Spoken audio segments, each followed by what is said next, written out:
the millions watching around the world. Ladies and gentlemen,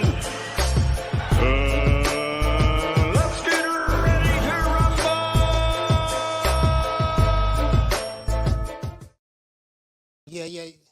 Yeah. What's up? It's our Buckles Malachi Williams in the building. We back. True Media Today USA Boxing. We are back. We back up in here, man. And my goddamn neck hurting. We back up in here, man. It is what it is. We back at it. One more again. We've been gone for a little bit, few days.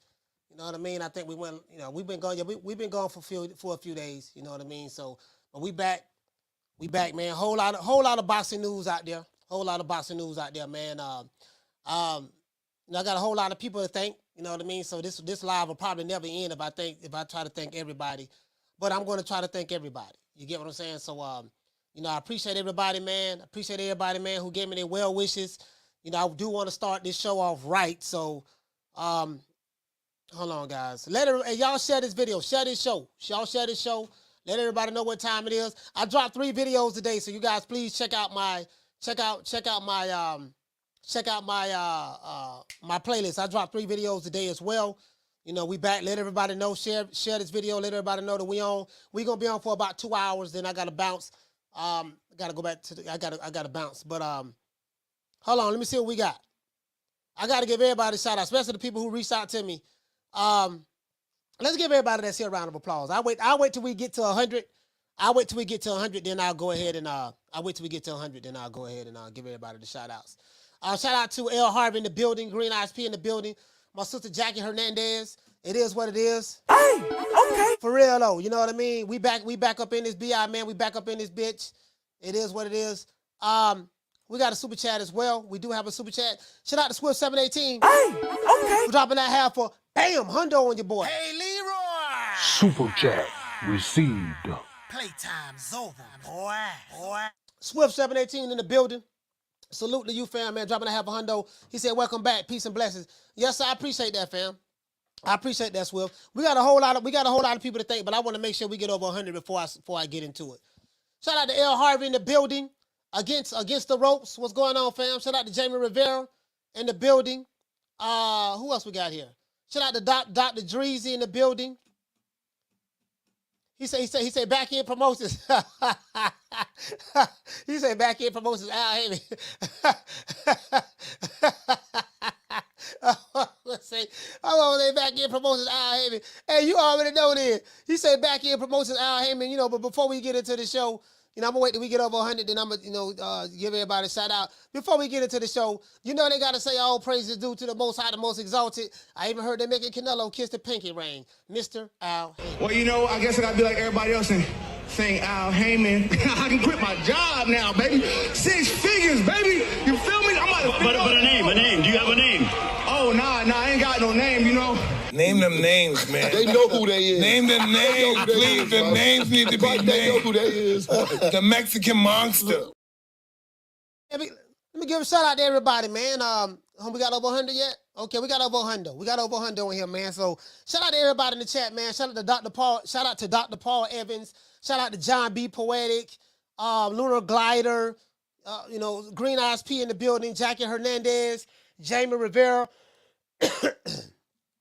Just everybody, man. Jamario, L. Harvey,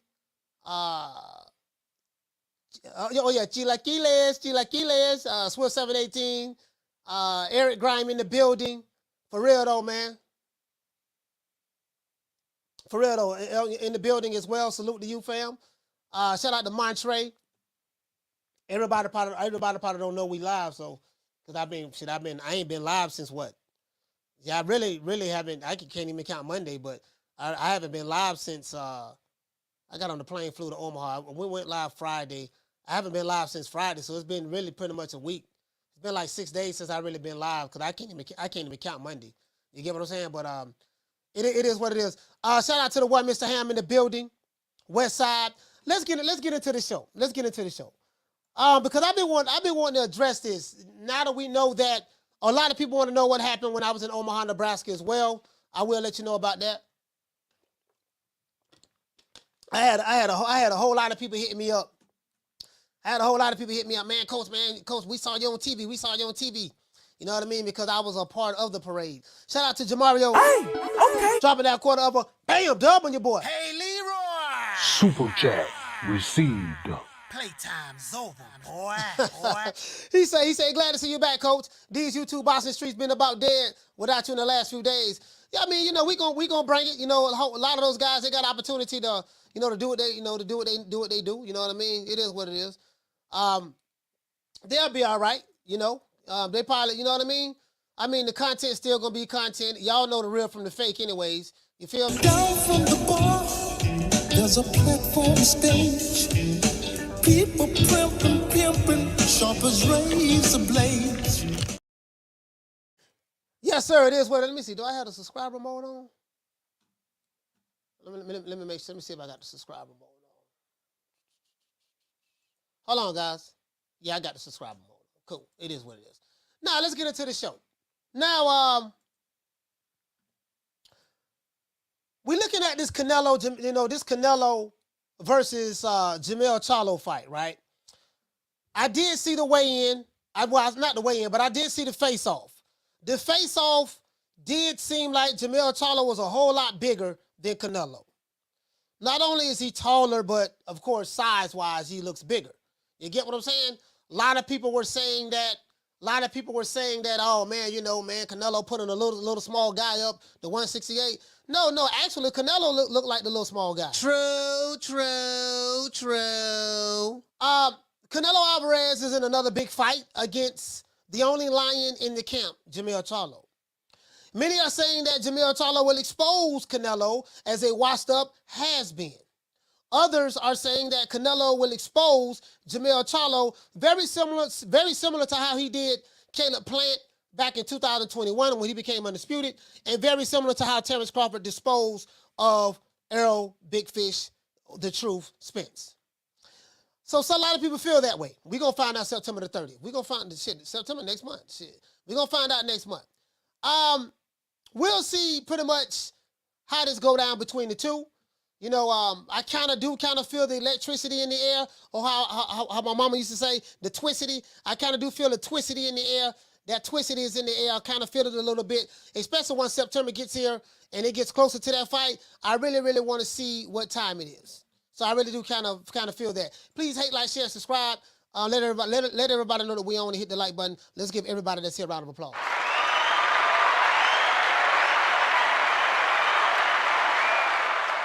Phone lines will be open. As a matter of fact, let me do this.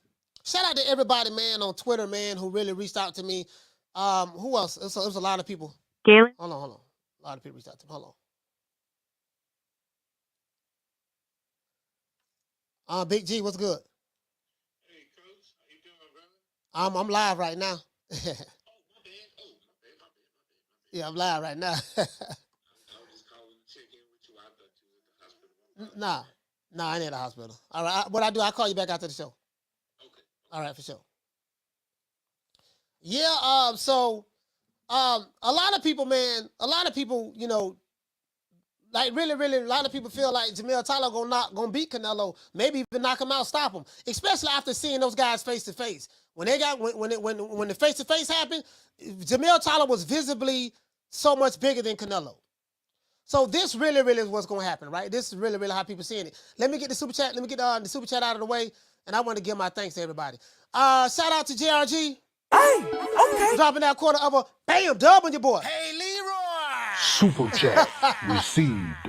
Playtime's over, boy. He say, Coach, all in the videos. Hey, all in the videos like Diddy. hey, JRG, check this out. I had no idea. You know what?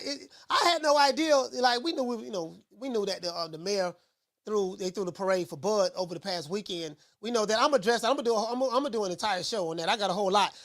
Before I left, they gave me before I left, man. Bud's cousin, shout out to Dre, Terrence Crawford's cousin, gave me this. He said, look here, man. It was me and Monty. Me and Monty was together. He said, man, look here, Coach, don't go nowhere. I got something for you. And they gave me 2 Spence packs of weed. You can't make this up, bro. Like the Spence pack. And bro, this was some of the fires, like this was some of the fires green, bro, I've had, bro. That's why I told dudes, and people like, yeah, man, we smoking on bud. I said, yeah, you smoking on that Omaha bud. The Omaha bud gonna put you to sleep. Like right here, y'all probably can't see it, but boy, y'all see that there? But I'm trying to tell you, that's that thayal. That's that thayal straight from Omaha. That's that thayal straight from Omaha right there. You get what I'm saying? I told you, boy, y'all talking about smoking on them bud packs. Them bud packs gonna put your ass to sleep. True. Yeah. You already know. Hey, shout out to Woofy. Hey, okay. Dropping that quarter of a bam dub on your boy. Hey, Leroy. Super chat received. Playtime's over, boy. He said, refresh the super chat. Hey, coach. He said, it's good to see you back in full effect. He said, what the link read, True Media family? Yeah, man, salute to you, fam. I appreciate that. Man, shout out to my brother, man, Roshiki. Hey, okay. Dropping that half for bam dub on your boy. Hey, Leroy. Super chat received. Playtime's over, boy. My brother Rashiki, man, he say happy to see you back. He said happy to see you back in the pocket, fam. One love, man. I appreciate that, man. That's my brother, man, from Alabama. Rashiki, man, let's give everybody, y'all know what time of TI is. It is. Down from the bar, there's a platform stage. People pimping, sharp as razor blades. Yeah, man. Yeah, I definitely want to. I know everybody been hitting me up, man. Like we was gonna talk about it Monday, but I had a situation come up, family emergency, man. So I had that situation come up. But I want to tell you something though. But hey, that show was gonna be fire. But we gonna pick that show back up. We probably gonna hit it again. I don't know, maybe tomorrow. I may decide to hit it tomorrow, but because y'all need to know, boy, that trip, that Omaha trip, man, was I really enjoyed myself. Shout out to everybody in Omaha, man. Shout out to Terrence Crawford's Uncle D. Shout out to Uncle D. Shout out to Miss Deborah. Shout out to my man Monty, Dre. Shout out to Greg. Shout out to Coach Red, man. I really appreciate you guys. As a matter of fact, hold on, let's do this. Shout out to my brother, man, Rushiki, man. Hey, okay. Shout out to my brother, Big G. Hey, okay. These are all the people who just reached out to me, man. Hit me up on the phone. Shout out to WCS. Hey, okay. Who else we have in the building? Shout out to Coach Red as well, man. Coach Red, Terrence Crawford trainer. Hey, okay. Shout out to Rockman. Hey, okay. Shout out to your boy Mambo. He reached out to me as well. Hey, okay. Shout out to Steve Kim and Rick Glazier, man. Both of them reached out to me as well. Hey, okay. Let's see. Shout out to Monty. Hey, okay. Shout out to who else we have in the building? Shout out to Rachel. Hey, okay. Shout out to Andrea. Hey, okay. Who else we have? Shout out to Light Skin Lou as well, fam. Hey, okay. Of course, my family members. Shout out to Food Revolution. Salute to you, sis. Hey, okay. She reached out to me as well. Shout out to my sister Carmen Serene. She reached out to me as well, man. Hey, okay. Shout out to Myron Magnus, my main man, Myron DC in the house. Hey, okay. Shout out to my brother. Shout out to Bruce Gas as well. Hey, okay. Shout out to Tone the Goat. Hey, okay. Shout out to my brother Blood Boston. He reached out to me as well. Hey, okay. Let's see. It's some more people I'm probably forgetting. Yeah, I think that's it. I think those are the ones who reached out to me phone wise. Who see on Instagram, Carmen Serene reached out to me. Shout out to Lisa Bell. Hey, okay. Lisa Bell reached out to me as well. I got everybody messages in the chat. Everybody in the chat, everybody who left comments. Like I did look at a lot of the comments. It was overwhelmingly amount of love and support. I really appreciate that, fam. Like I really appreciate y'all. There's a lot of people in the chat. I'm going to address everybody who left comments as well. But let's get into the show. Let's get into the show about the boxing. Let's get into the show about the boxing. But I want to address everybody who left comments. We're going to go over there. I'm going to look at everybody's comments live on the air, man, and just thank everybody. You get what I'm saying? So I really appreciate you guys. Now, and we got a whole lot to talk about, bro. Jermell Charlo, phone lines will be dropping. We need 200 likes. Once we get to 200 likes, then the phone lines will drop. Y'all share the video, let everybody know that we're on. Shout out to Swat Jones. Swat Jones, one of the people who reached out to me online. Just everybody, man. Your boy Mambo, Swat Jones, WCS. Who else we have in the building? JC, Schoolo X-Man. Shout out to D-Block. D-Block reached out to me on my phone as well. Hey, okay. Shout out to D-Block as well. Who else we have, man? I already said my brother Big G. Shout out to Ring IQ. Ring IQ And shout out to IBFP. Ring IQ, IBFP, Karma Serene. A lot of people reached out to me on Twitter, so I had to go to my Twitter account and I'll read everybody as well. Okay, so as it relates to Canelo, Jermell Charlo, I'm looking at this fight, bro. Now, I'm starting to see some things that's probably being laid down. Now, I want to say I would say as an excuse. I'm going to say as an excuse because people are saying that, well, Jermell Charlo, he's been out for 16 months. He haven't fought in 16 months. So by the time this fight do materialize next month, it's going to be Jermell Charlo's coming off a 16-month layoff. That is true. But the fact of the matter is, now, I'm not going to sit back and say, look at his size and all that stuff there, because we saw the same shit with Crawford and Spence. Everybody was saying that, hey, man, Spence is so much bigger than Crawford. And I'm like, dude, you guys think that he's just going to walk in there with his size and his size going to win him in the fight. Size don't win the fight if you ain't got the skills to back it up. True. Perfect example of that. Shout out to my sister Food Revolution. Perfect example of that is look at Tyson Fury. Tyson Fury is a big guy, right? And he has size. But it wasn't his size that beat Deontay Wilder. It was his size plus skills that beat Deontay Wilder. Because you got to have skills with the size in order to get the victory. True. And so now we see like 3 weeks later after the Crawford-Spence fights, these dudes still having a meltdown. I saw a video with Jermell Charlo saying that, man, when Crawford had hit Spence behind the head and knocked his equilibrium off. Like, bro, what fight was you watching? Like, he got hit behind the head and knocked his equilibrium off. Like, what fight was you watching? I saw straight right hands knocking his equilibrium off. That's what I saw. I saw a busted up nose, mouth, a split lip. I saw eyeballs bleeding. That's what I saw. And then I saw him ducking his head down. If he ducking his head down, like I saw Spence doing things in that fight that I've never seen him do. Ducking his head down, and he never did that. But when Crawford started catching him, timing him, beating him to the punch, it started, Crawford put that trap counter game on him. You know what I mean? Made him think he saw something he didn't see, blocking Spence jab and jabbing with him at the same time, sitting on them shots. Then, that's what knocked his equilibrium off. So it's like, bro, 3 weeks later, they still talking about this shit. We can't get past Crawford-Spence fight because they still talking about it. So you get what I'm saying? Like, that's what Jermell Charlo said he saw. I'm like, bro, you saw something ain't nobody else see. Now I see some of the same usual suspects, the same old dudes. Now they coming up with the same shit. Yeah, man, we hit him. So I'm like, dude, you guys had 16 different things that why he won the fight. Why 16 different reasons, excuses why Spence lost that fight. My question is, which one is it? You got 16 reasons, so all 16 of them are right. All 16 reasons were the reason why he lost the fight. All 16 excuses: glove gate, referee gate, baby mama gate. He was drunk, he was high, snack, PEDs, Dragon Ball Z, sensu beans. He wasn't himself. Him and his baby mama got in an argument in the locker room.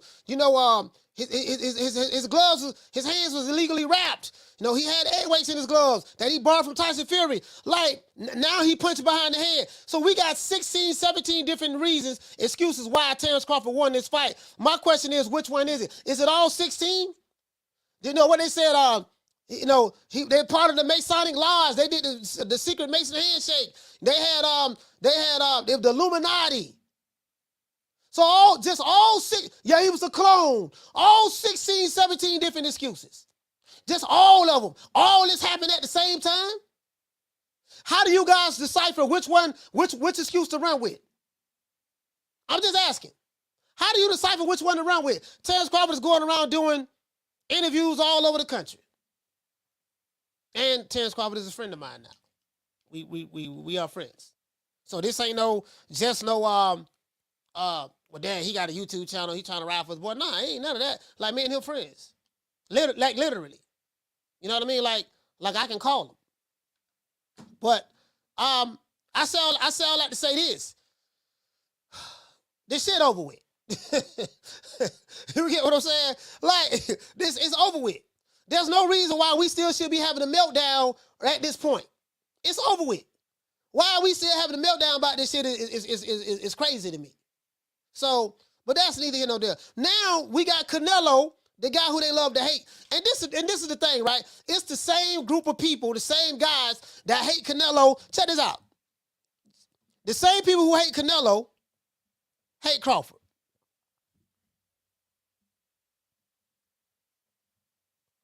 Crawford and Canelo is one and two. 1 and 2, right? I think Crawford is overtaking Canelo just at the moment, but it's kind of hard to overtake Canelo. Yeah, but he's right there with him, right? I think it's they hate a new way too. They hate a new way. But they don't really talk about him that much because he overseas somewhere. He's in Japan. There's another guy they hate. Who's the other guy? Who's the other guy they really hate, guys? Who's the other guy that really like, bro? Like, I didn't think nothing could be worse than Wilder. Yeah, they do hate Fury. Now they do hate Fury. That is true. They hate Fury too. It's kind of hard, bro. It's kind of hard, bro. The top Wilder. The Wilder and Fury conspiracy theories. But boy, I tell you what, these dudes, these aerosexuals have done it. But y'all have outdone yourself. It's hard to outdo Wilder and Fury, bro. Do you remember what we went through with Deontay Wilder and Tyson Fury? And we got to get the likes up. We need 76 more likes. No, we need 65 more likes. Hold on.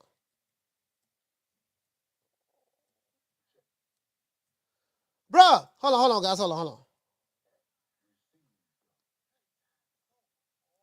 Let me see what's on. My bad. I'm sitting there doing this.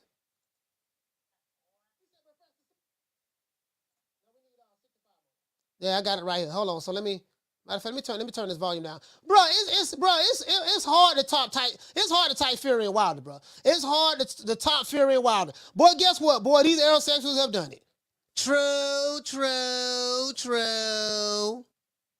These aerosexuals have done it, boy. The top Fury and Wilder. Do you know what you had to do in order to top Fury and Wilder? Fury and Wilder, bro, like, Fury and Wilder was the pinnacle of excuses and conspiracy theories.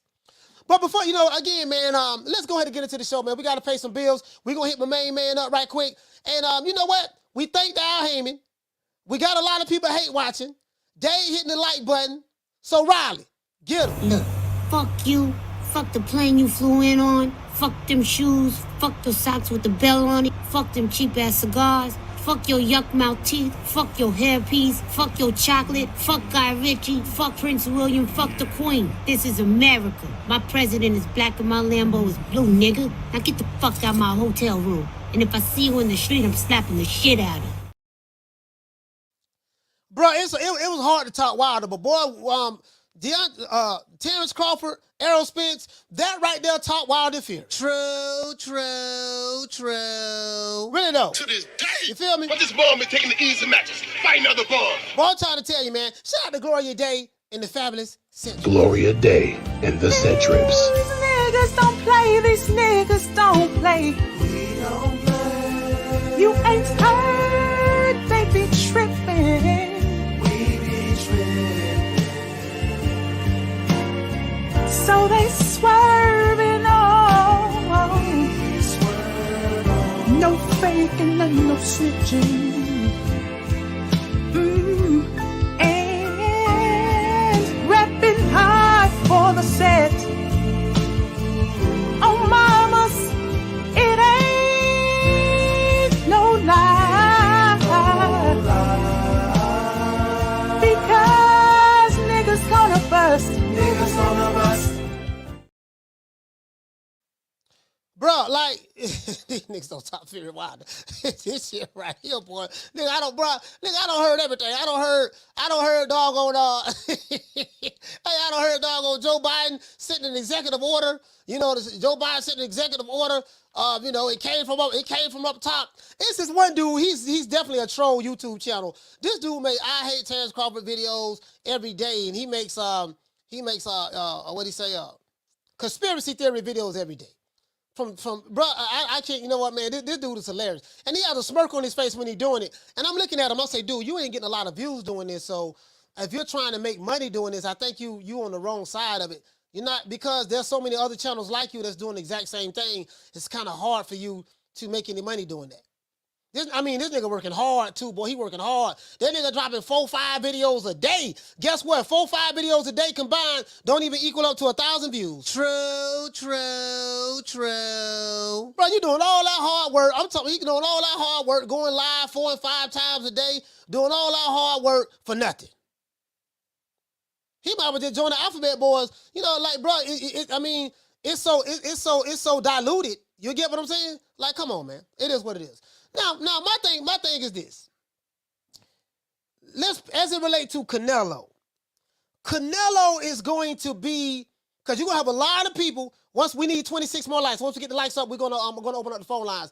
Canelo gonna have a lot of people. They like, yeah, we got his ass right now, boy. We got that motherfucker. We got him right now, dog. We got him. We got y'all from Canelo, boy. I'm trying to tell you, dog. Yeah, boy, Jermell gonna be the one. Now they don't really like Jermell Charlo like that as well, but they gonna get behind Jermell Charlo overwhelmingly because they have a common enemy, Canelo Alvarez.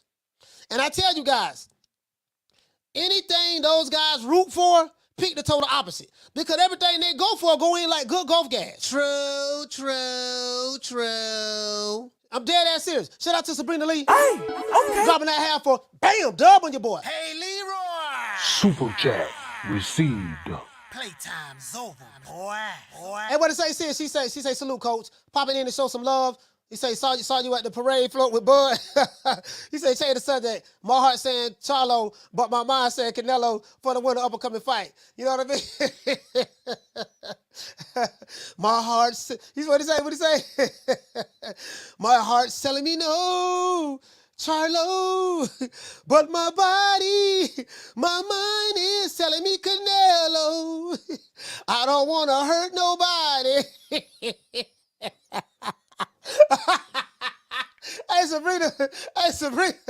Feel like, man, you know, my heart is telling me Charlo, but my mind is like, man, this motherfucker from Guadalajara, Mexico, man. Like, this shit here, man. Like, yeah, you know, you know what they trying to do, Sabrina? Shit, they trying to catch a nigga with the old banana in the tailpipe. True. They trying to catch me with the old banana in the tailpipe. I ain't falling for it. We did it first, and we motivate even the greats. This is different. Hey, shout out to my sister Food Revolution. Hey, what it say? She say, I be trying so hard to support Charlo, but I don't. hey, Food Revolution. You know the crazy part about it?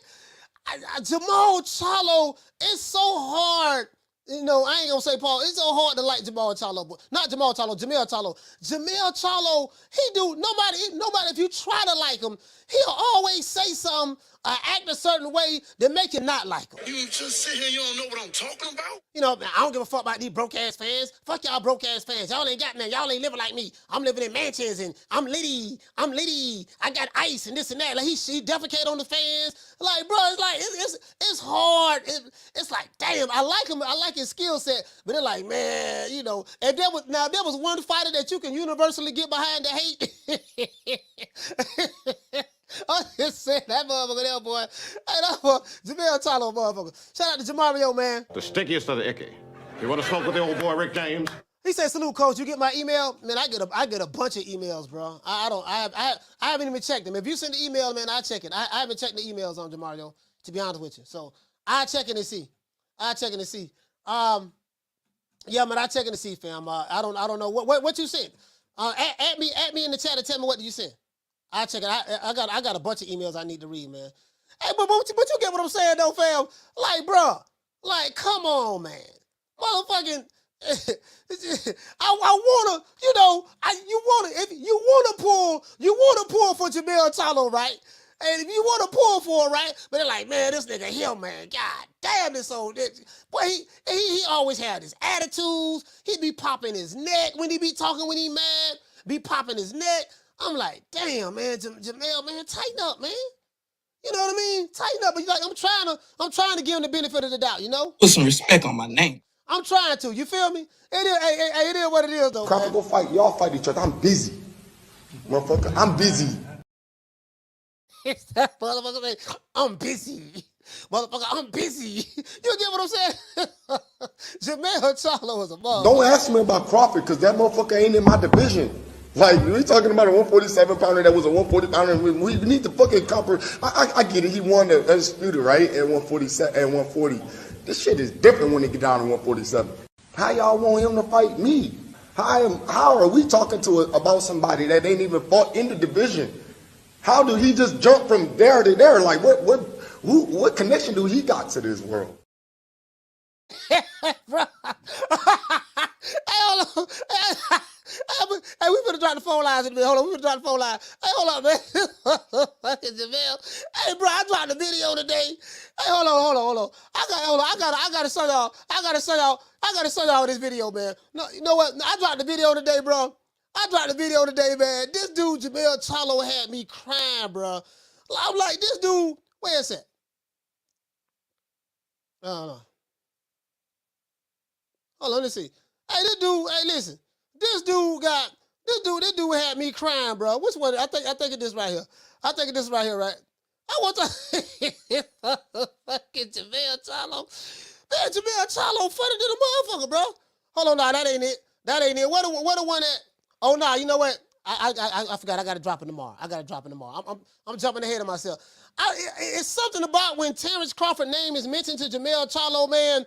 His whole attitude changed. Like, you see his face start contorting, he started turning his neck and twisting his neck. You know how like no females in the hood back in the day when they used to be popping that gum, and popping their gum and neck at the same time. Like you know like the chicks in the hood when I was growing up, they used to be popping gum all the time and rolling their neck and stuff like that. He kind of remind me of that. I'm not saying that he's a woman, but you get what I'm saying though. He gives off that kind of, I know, like, man, that dude Jermell Charlo, man, just had me crying, bro. Like he funny than the motherfucker. We finna drop these phone lines. It is what it is, man. Please do not call me arguing today. You wanna argue? I can't argue with you. You mad? Look at you. You mad? I don't get paid to argue with you. Who is you? You ain't nobody. Hey, when do y'all see this video dropping tomorrow? Hey, shout out to my man Big Gip Goodies, man, in the house. About you. And ever since that first night, it seems like I've been going crazy about you. Mint green chrome in the butt, burnt orange 550. Say the pinky ring pimp, give love pussy. Seafood, big pool, make your girl look. Backwoods, big grill, watch the chef cook. Talk slow, big smoke in the moonlight. Knock your doors down, shout it till your mind right. East Point, Fulton County, where a nigga from. Got love. Hey, the nigga say, hey, shout out to Jermell. Hey, Jermell Charlo. Hey, but you know what, though? I noticed when he was in the presence of Canelo, he was kind of, a lot of, he was looking at me like Canelo just sitting there looking at him, he like, got his head turned to the side like, he clenching his jaws. I said, what the fuck is wrong with this dude, bro? He clenching his jaws and everything, man. Now do you retire or do you take one of the toughest fights of your career against a young black African-American stud who's been working his ass off since he was 8 years old? Do my brother put it all on the line then? So if not, then come see me. I want some smoke. I want it all, baby. And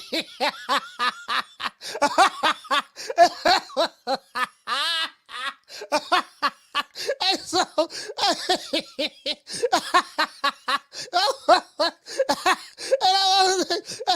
if not, come see me. I want some smoke. I want it all, baby. So he finna get the smoke. Oh, you want the smoke? Okay, you finna get the smoke. Hey, so Canelo Partner, Canelo Partner sit back like, okay, 88, who's this guy right here? It's some puto named Jermell Charlo. Oh, that's the other Charlo. That's the other puto. Yeah, he's a little puto. The little puto, huh? Okay. What did he say right here?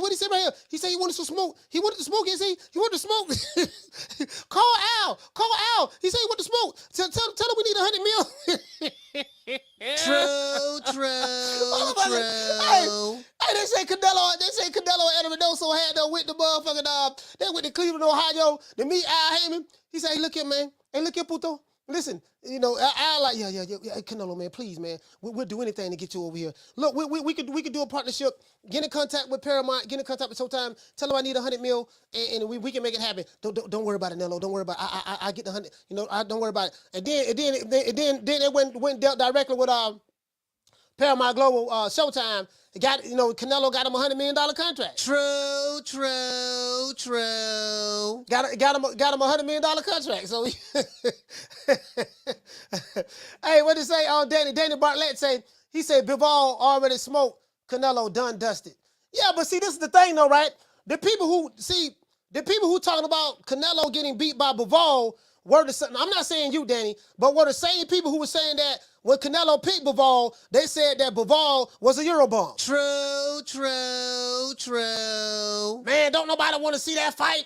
Don't nobody want to see that fight, man. A doggone Canelo fighting Bivol, he fighting a Eurobomb. And then as soon as you know, I'm like, what the fuck they talking about? Bivol was on HBO. I remember Bivol used to be on the Sergey Kovalev undercard with HBO. You know what I mean? Him and I think, that's when Crawford was fighting on HBO as well. Around that time, I remember this. I said, this dude good. You know what I mean? Olympian and everything, right? I'm like, but I know these guys, they don't know who these fighters are. And so then as soon as Bivol beat him, now those same guys who were defecating on Bivol and criticized the Canelo for picking him, now they like, oh, yeah, man, see, you see what Bivol did to him? But these guys, you can't beat these dudes because I told you. I have this quarter right here, right? They argue both sides of the coin. When you pin them down on heads, they say, no, I ain't say heads, I pick tails. And then when you pin them down on tails, no, I ain't pick tails, they go back to heads. You can't beat them. True. You see it right now. These niggas went from, everybody know I made $3 on the Crawford fight. These niggas went from oh damn, I forgot what I was going to say. They went from Bivol, we don't like them, to now we teams of Bivol now. They went from, man, you know, the big fish gonna do this, Crawford too small, he too light in the ass, Crawford is shinny. Y'all remember that? Man, Crawford is shinny. But what you think gonna happen when Errol Spence touches chin? And then guess what? Come to find out, Errol Spence is shinny. True. Come to find out, Errol Spence is shinny. Shout out to JC. He said, can't win never. Come now, you can't win. Yeah, man, Crawford got robbed by Gamboa. But guess what? But guess what? Errol Spence got dropped 3 times and stopped by Crawford. True. So who's shinny? Who's shinny? Crawford got dropped by the Mean Machine. Okay, he got dropped by the Mean Machine. That make him shinny, right? So guess what? Doggone Errol Spence got dropped 3 times. Literally could have got stopped before 9, you know, by Terrence Crawford. Does that make him shinny? You know, Gamboa had you doing the stakey leg. Guess what? Crawford had Spence doing the stakey leg. Do you get what I'm saying?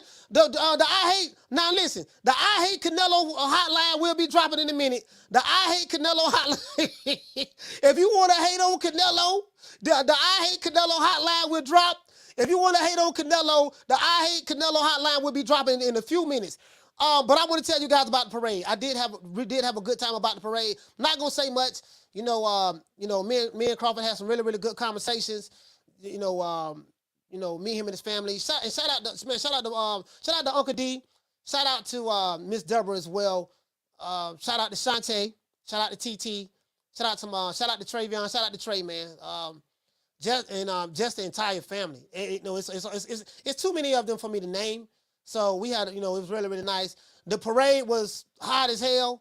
Man. It is what it is.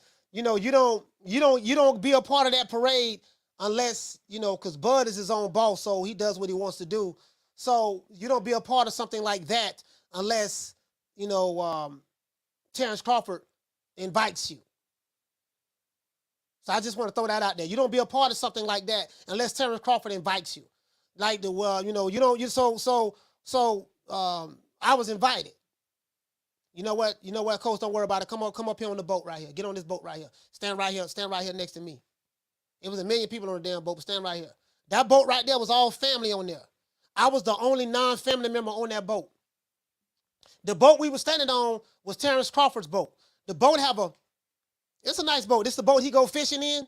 It's one of his boats he go fishing in, and the boat has a platform like you can step up. You can step up on the platform, and you know what I mean. I don't know how the hell you would do that on the goddamn boat, because I'd be scared I'm gonna fall off in the water myself. But yeah, so it has a platform, so that's what Crawford was standing on. And then Shakur came up, and when Shakur came up, you know, we pulled him up. It was me. It was me and there was another dude that grabbed him and pulled him up.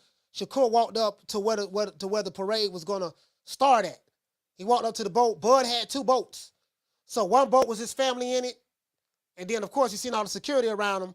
And then one boat was one part of his family, and the other boat was, you know, his family that's right there in Omaha. Right?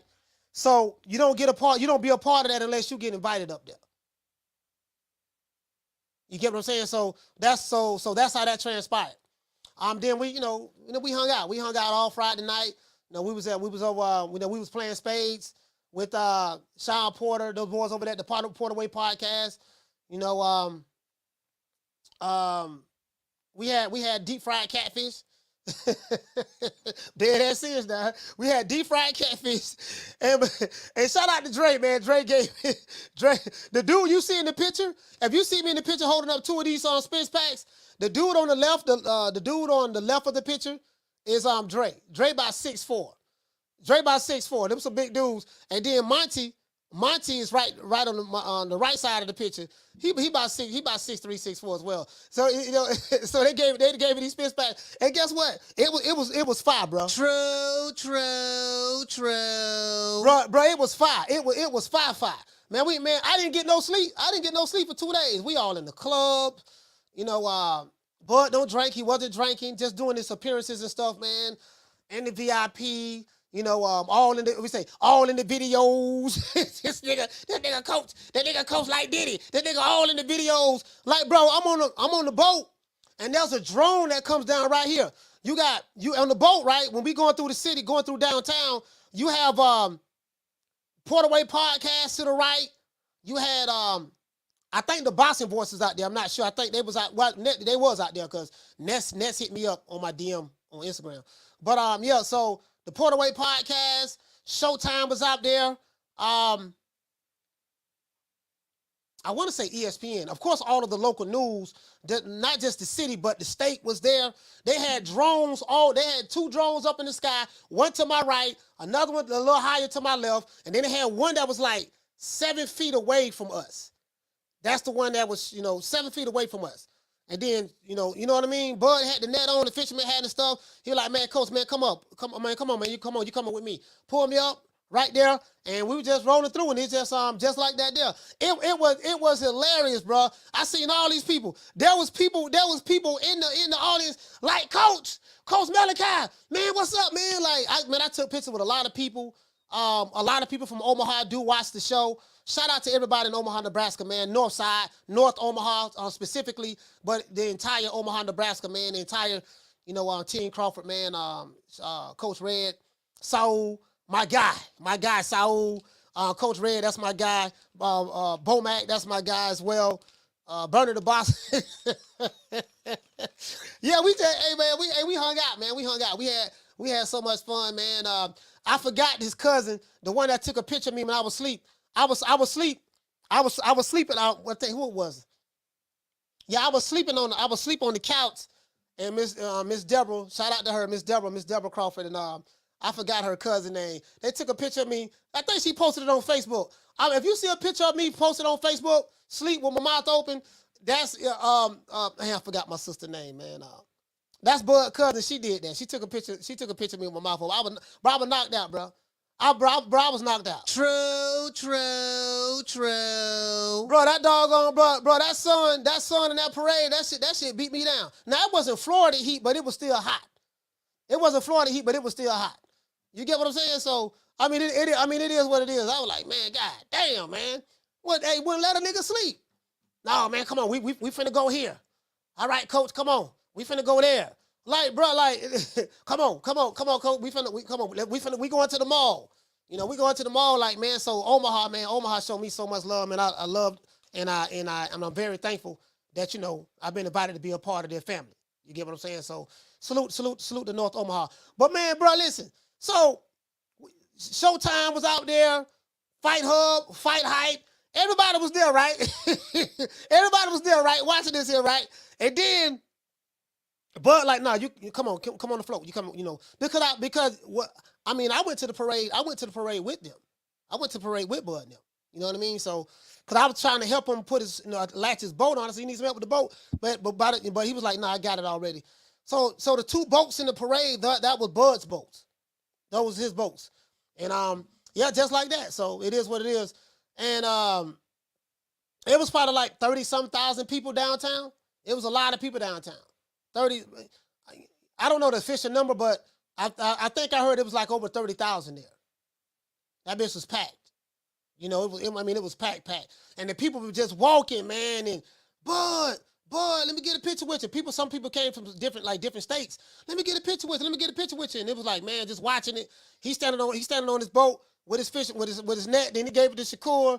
And then his cousins, I had his other cousin standing behind me on another platform. I forgot my brother's name, man. Just his entire family, man. Like them some real. That Crawford family, them some real motherfuckers, man. They real, bro. Ain't nothing fake about them. And the simple fact that Bud still lives in the same hood that he came up in, he pretty much owned that street. The street is named after him, and he pretty much owned that entire block. Like literally, you get what I'm saying? So. It's something else. It's something else. And they don't let they don't let anybody come around them. If you're a fuck nigga, you ain't gonna be around them. If you flaw any kind of way, any kind of character defects, you know, somebody gonna spot it. They ain't gonna have you around them like that. I can tell you that right now. And you definitely ain't going to Bud house or Miss Deborah house. That just ain't happening. You get what I'm saying? So it is what it is. That's how that works. You know, so. But shout out to 80. What you say, fam? You say I'm from GI, Nebraska. For real, salute though. Hey, what to say in my opinion? You say Bud doing what everyone says they will do, but most don't. I mean, it is what it is. That just, I mean, I'm happy, you know, I texted him, you know, I told him, man, look, man, just continue to do what you're doing, man. Keep on, keep showing up at the parade. Keep doing the press, the media tour right now. Like he's in a good space right now. Really, really good space. Made a lot of money. I mean, this guy has a net worth of 9 figures, and he's still living in the same neighborhood that he came up in.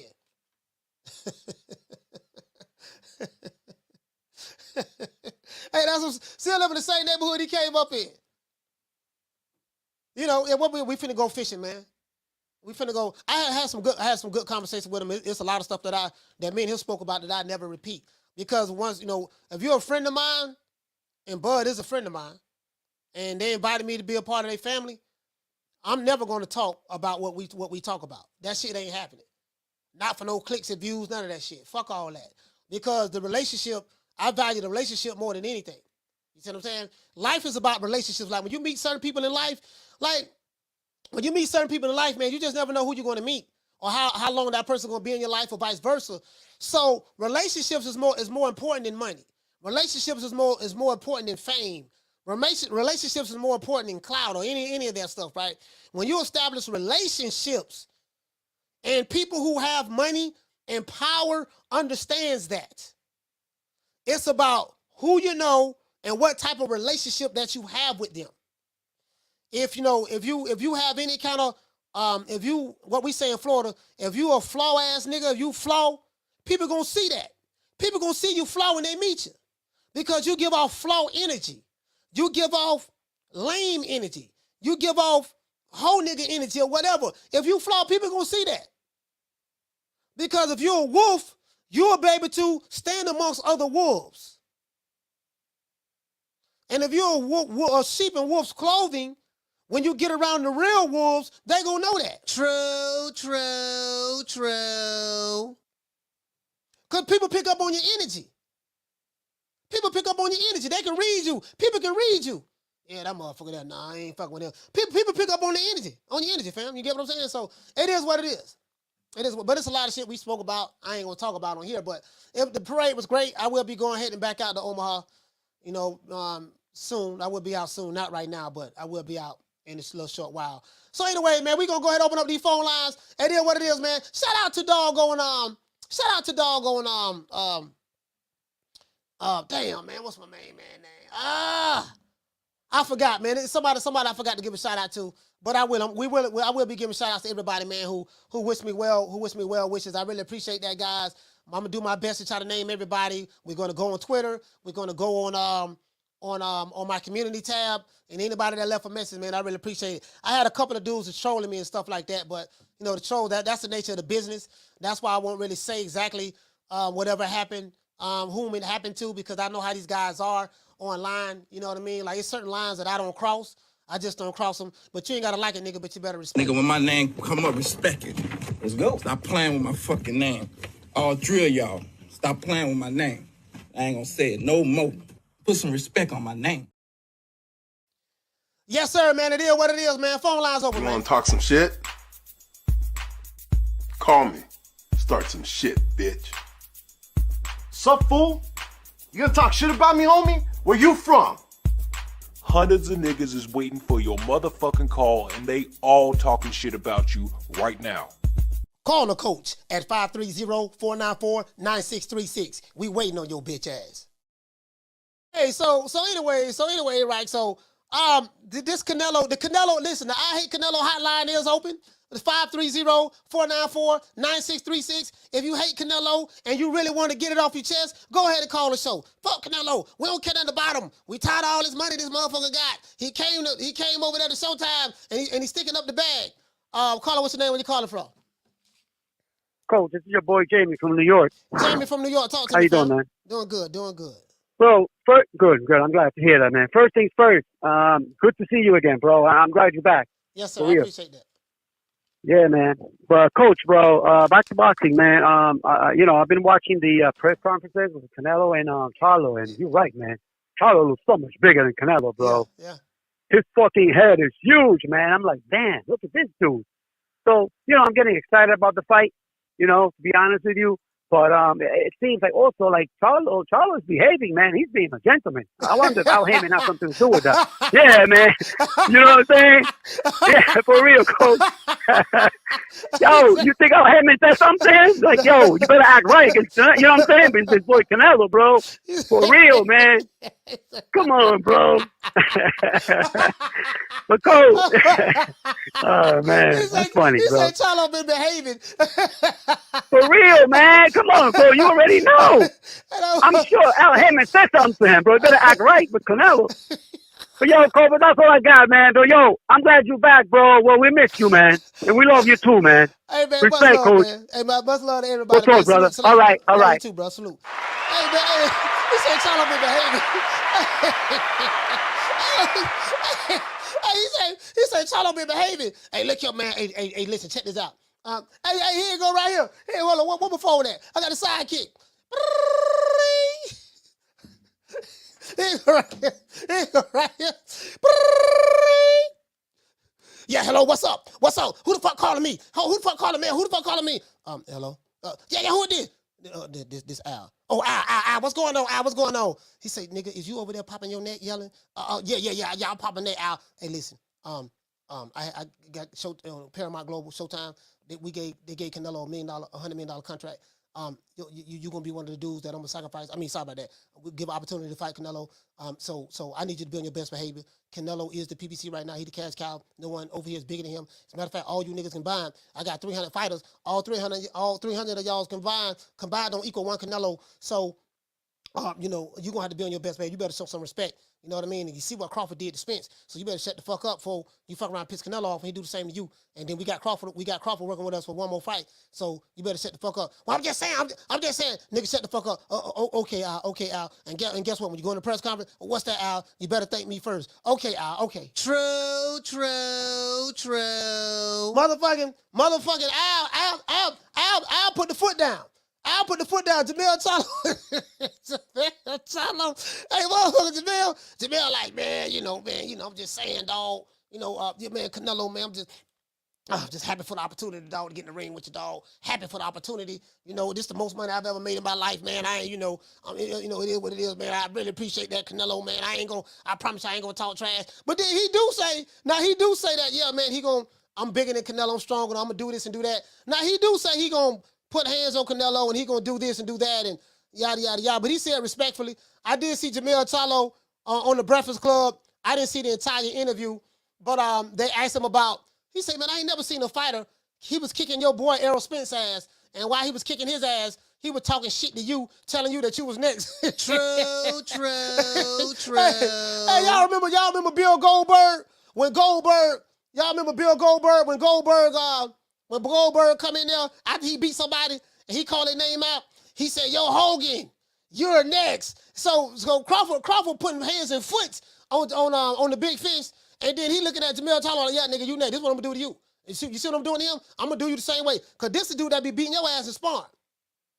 Like, this is known. Like, Errol Spence always beats up Jermell Charlo in sparring. They get good work, but Spence be putting them paws on him, and then Crawford disposed of Spence like it was nothing. He didn't have a scratch on his face, and then now he's sitting there watching it. I watched that Breakfast Club interview. It was hilarious. Just that little section right there. Matter of fact, we gonna play it. Shout out to Derek Choice. Hey, okay. Dropping that quarter of a bam dub on your boy. Hey, Leroy. Super chat received. Playtime's over, boy. He said, how mad do you think Errol was at Errol for pushing for the Crawford fight? I'm sure Errol was supposed to be fighting Wonder Bread instead of Jermell. Yeah, Errol was supposed to be fighting Keith Thurman. But Errol Spence balked at that to fight Crawford. And it's probably a good thing he did do it because he made more money fighting Crawford than he would have fighting Keith Thurman. You see what I'm saying? And then, Spence had a lot of pressure on him as well. Everybody in Texas who see him, especially in Dallas, they're like, man, when you gonna fight this dude Crawford? When you gonna fight Crawford? He don't fought David Avenesi, and you said you're gonna spin the block. When you gonna fight Crawford? So he kind of like went against Al's wishes and fought him. And then everybody was so sure that he was gonna beat Crawford. Well, the people who supported Spence, but like the matchmakers, the people over there at the PBC, the casuals thought he was going to win, but the people over there at the PBC, they're like, man, they knew what time it was. They're like, man, he ain't finna beat this dude. Because stylistically, Bud's style is all wrong for Spence. I told you when I was talking to Bomac, and Bomac, Red, Saul, all of them told me the same shit. They say, man, he's a flat-footed come-forward fighter. That's it. There's nothing special about him. He's good at what he does, but he's a flat-footed come-forward fighter. He only fights one way. And I told you guys that here. I said he fight one way, he fight the same way. Dude, like, man, you talking like Spencer's a dummy. I say, no, he's not a dummy. I didn't say he was a dummy. He's good at what he does. He has a screwdriver, and he does the best he can do with that screwdriver.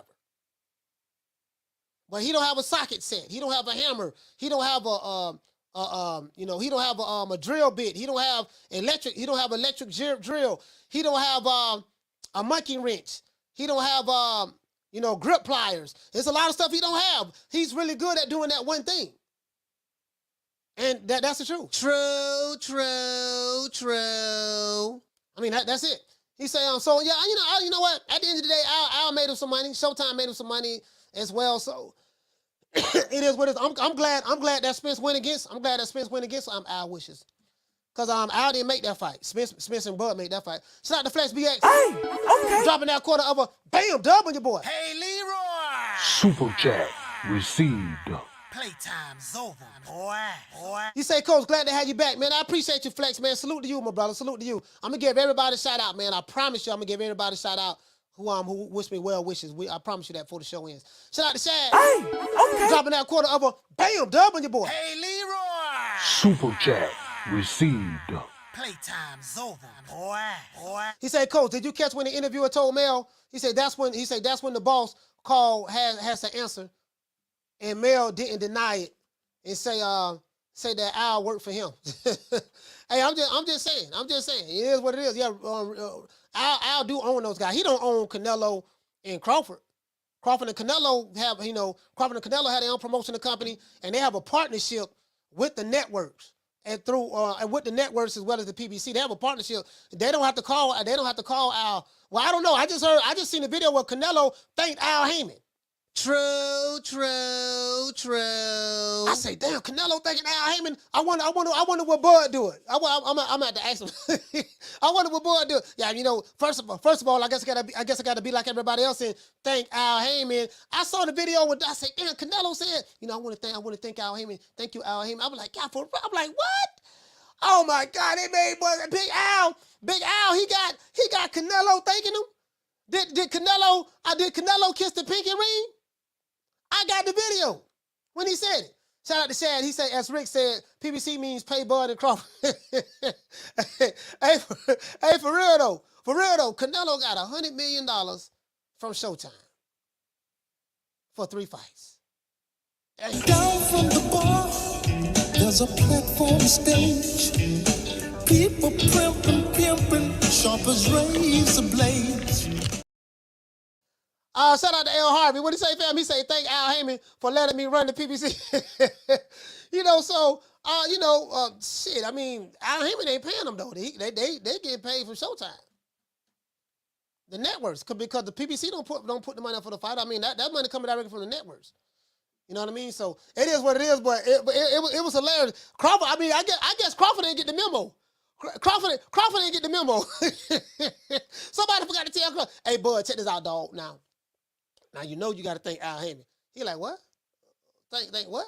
Man, I ain't, you notice when Bud talk about Spence, he said, I got to thank, take my hat off to Spence and his team. You know what I mean? Spence and his team, because we the ones made that happen. Because really, they made their own fight happen. They made their own fight happen. They really did. They made their own fight happen. Because the powers that be did not want Spence to have this fight at all. And I know this for a fact. I ain't going about what no nigga on a YouTube channel saying. I don't listen to niggas on YouTube channel. I got a primary source of information.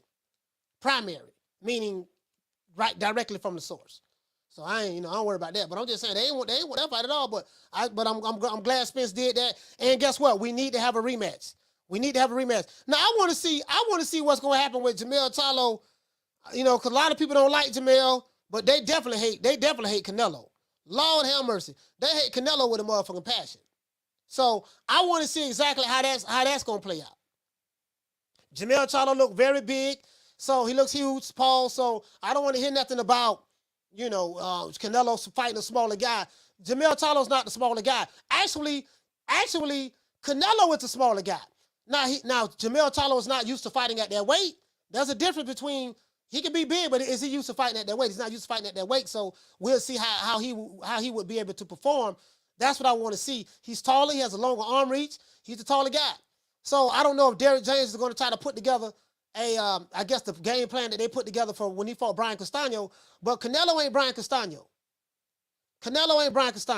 But I definitely want to see that rematch between the two. Since everybody, they're going to make a boatload of money. And, if everybody's saying that Crawford did all these conspiracies, I heard 25, 26 different reasons why Crawford won that fight. He didn't win because he was the better fighter. He won because of Illuminati, Glove Gate, Referee Gate, Baby Mama Gate. Spence was high. Him and his girl got in an argument. The Illuminati, Joe Biden, Donald Trump, Barack Obama. They talking about the prime minister of Germany. Like, I done heard everything. He was on snack PEDs. But you do know that Devin Haney is on snack. You same guys who saying that Crawford was on something through Victor Content with snack program. What about Devin Haney? Oh, that's different. Now, don't talk about Dev now. He with us. He with Alphabet Boy. Don't talk about Dev. Oh, okay. He's on that same program, though. You get what I'm saying? So, it's just a whole lot of shit.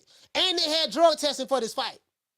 I knew that for... How do I know? Because I heard it directly from the source. I didn't hear it from no YouTube channels or nobody else. I heard it directly from the source. They had drug testing for this fight. They get tested before, and they up until the fight, and they get tested after. So, I don't know what these YouTube channels talking about. You know, if Crawford was on something, and these niggas weren't saying that before, you know, surely they would have found something. Nah, but see, it's there. See, it's there, dog. But see, the Illuminati, what they trying to do, all of a sudden, they trying to make him the chosen one. I'm like, dog, and I tell you guys, when you have people who suffer from confirmation bias, when they find information that goes totally opposite to that which they want to believe, they will circumvent any evidence that directly contradicts what they believe. So if they find something that's the truth that totally is against the lie that they made up, that doesn't fit their narrative, they will reject the truth, reject what their eyes have seen, and they will come up with different things in order to fit their narrative. That's so they can cope with the trauma that they are suffering right now. True. Shout out to Red Stripe. Hey, okay. Dropping that quarter of a bam, dub on your boy. Hey, Leroy. Super chat received. Playtime's over, boy. Salute to you, my brother. Red Stripe said he said glad that you're back. God bless you, fam. Yes, sir, man. God bless you too, man. God bless everybody in the chat, man. I mean that. I really mean that, bro. God bless everybody in the chat, man. Cause you know, when you're dealing with real life situations, you just never know.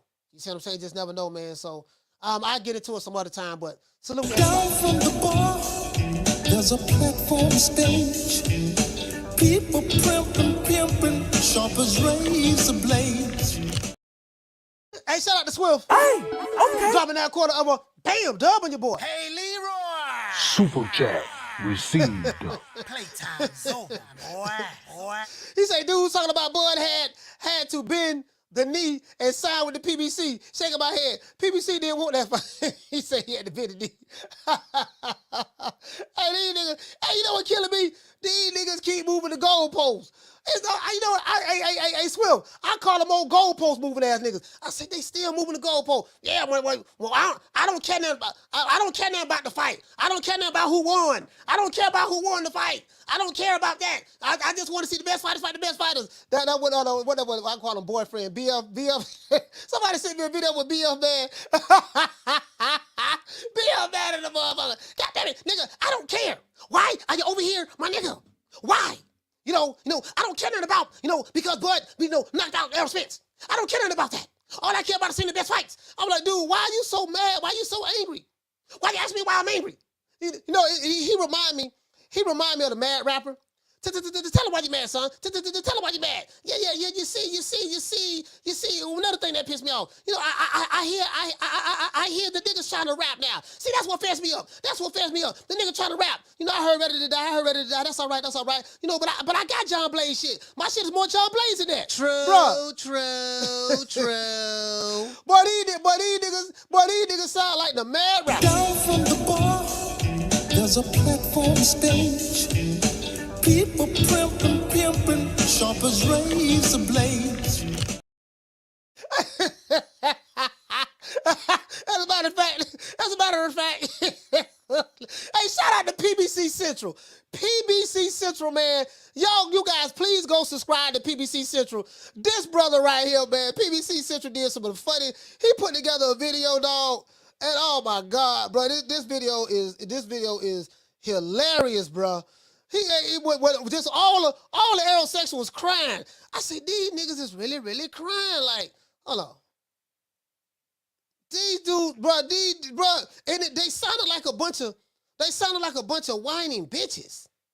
And this ain't no disrespect to those guys. Disrespect, but no respect, but no, disrespect, no disrespect. You know what I mean? Respect, no disrespect, but it is what it is. But I'm like,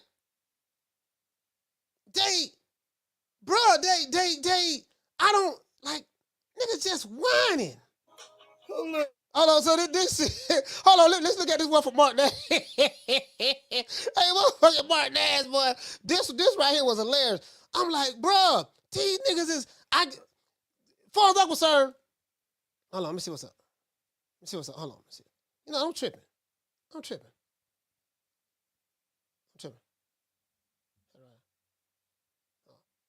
I got you.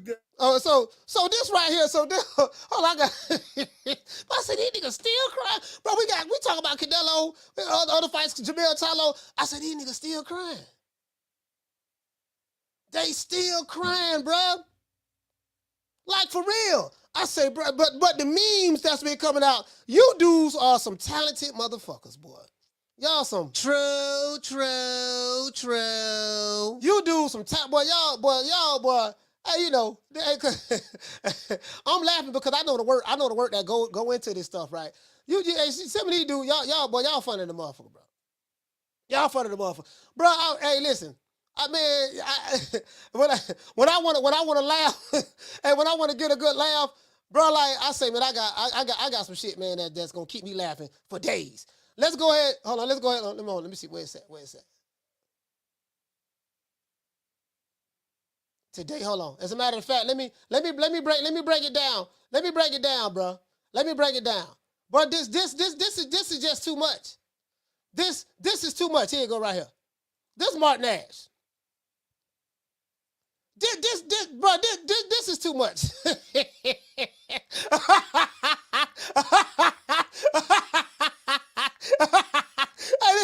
I want to show y'all. All I woo, boy. Hey, boy, I got to show y'all this here, boy. Hey, I got this shit right here, boy. This shit right here. Hey, this shit had me laughing. Hey, boy, these dudes is they killing it. Boy, they killing the game right. These dudes killing the game right now.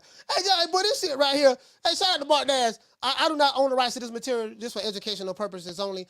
But these aerosexuals crying like a motherfucker, boy. Hey, my mama, hold up.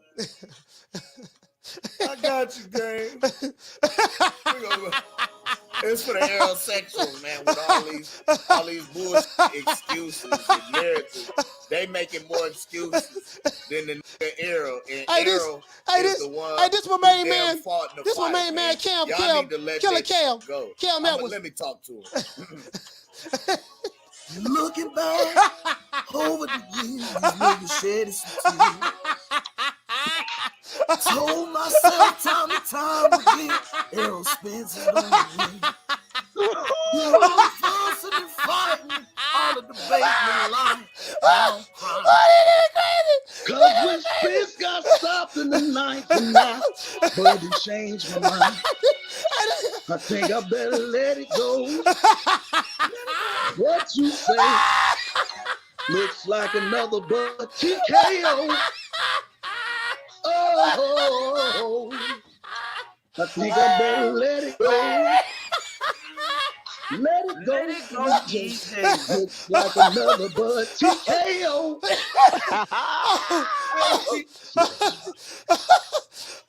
Trying to take control of the But took control of me. All the lying I was doing on YouTube, them niggas roll with me. Through all the bumps and the bruises and all the fight, now Spencer's a loser. Trying to hold on, his face is gone. Now Derrick James is singing the song. DJ, you better let it go. What you say? Looks like another but TKO. Oh, Spence, you need to let it go. Let it go. DJ. Looks like another but TKO. Hey, this Cam. Oh, this Cam. Oh. It don't matter. Hey. Oh, okay. bro. Okay, we gotta use the. Oh. Hey, this Cam, bro. Cam, bro, my nigga. Do you know how creative this shit is? Hey, bro. Do you know? Oh, sorry, I don't know what the hell I'm watching. Oh, this Country Wayne. Hey, do you know how, hey, bro?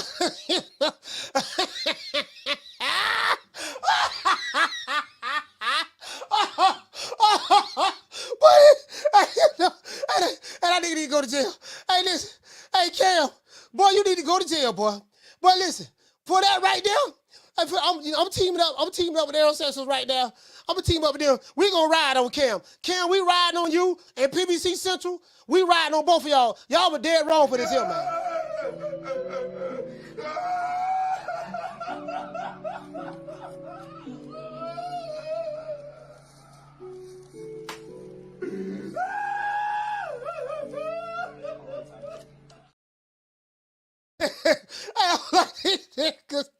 I said, bro, they don't.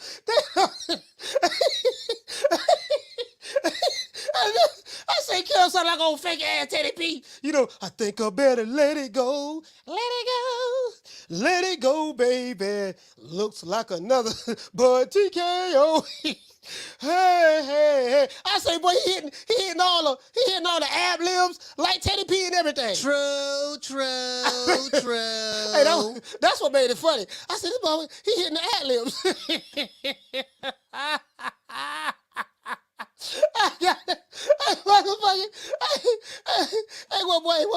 Hey, what the dude name? What boyfriend say? Hey, what BM say? My nigga, why are you goofy ass niggas coming over here? I don't care about who won the fight. I'm like, damn, dude, why you so angry all the time, bro? You and Jermell Charlo. I wonder if BF and Jermell Charlo some related to each other. True. Hey, shout out to Jason Phillips. Shout out to Knockdown 305. I wonder if BF and Jermell Charlo related to each other. I'm like, these are two of the most emotional niggas I ever seen in my life. True. I don't care about who won the fight. How many times am I gotta say that? Why are you over here, my nigga? Why?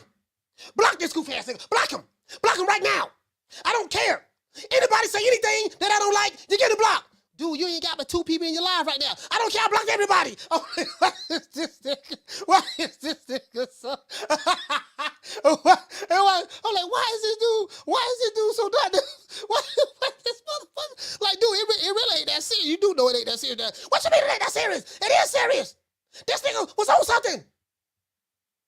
But you were talking all that shit. But you were talking all that shit before the fight. And then when you didn't get the outcome that you wanted, now you saying you don't care, and you don't. I don't care. I don't care what the outcome was. Why are you over here? I'm like, damn, what's wrong? Hey, he said, listen, bro, dude. Hold on. I got another. I gotta set this with y'all. Hey, man, y'all please, man. PBC Central, man. Y'all please. This brother here, man. We got to get his subscribers up. Hey, bro. This is just too much. This is just too much. Why are you over here? I don't care that about that. I'm like, hey, these niggas been hating, shitting on Crawford for 5 years. Shitting and hating on Crawford for 5. I'm gonna drop the video. I'm gonna drop the video in the chat. I will drop the link of the video in the chat, y'all. I'm gonna drop it in the chat right now. Hold on. Now, y'all niggas, you know what I noticed? Just like Finesse 2 times said, right? It's cool when they do it. It's a problem when I do it. Fuck them. So now that the Terrence Crawford fans get an opportunity to get off, they get an opportunity to get off, man, and say, hey, man, look, man, this is what we've been dealing with for all this time. What I'm saying is, these dudes, they can dish it, but they can't take it. True. If Canelo mess around and beat Jermell Charlo, if Canelo mess around and beat Jermell Charlo, that might be another meltdown. True.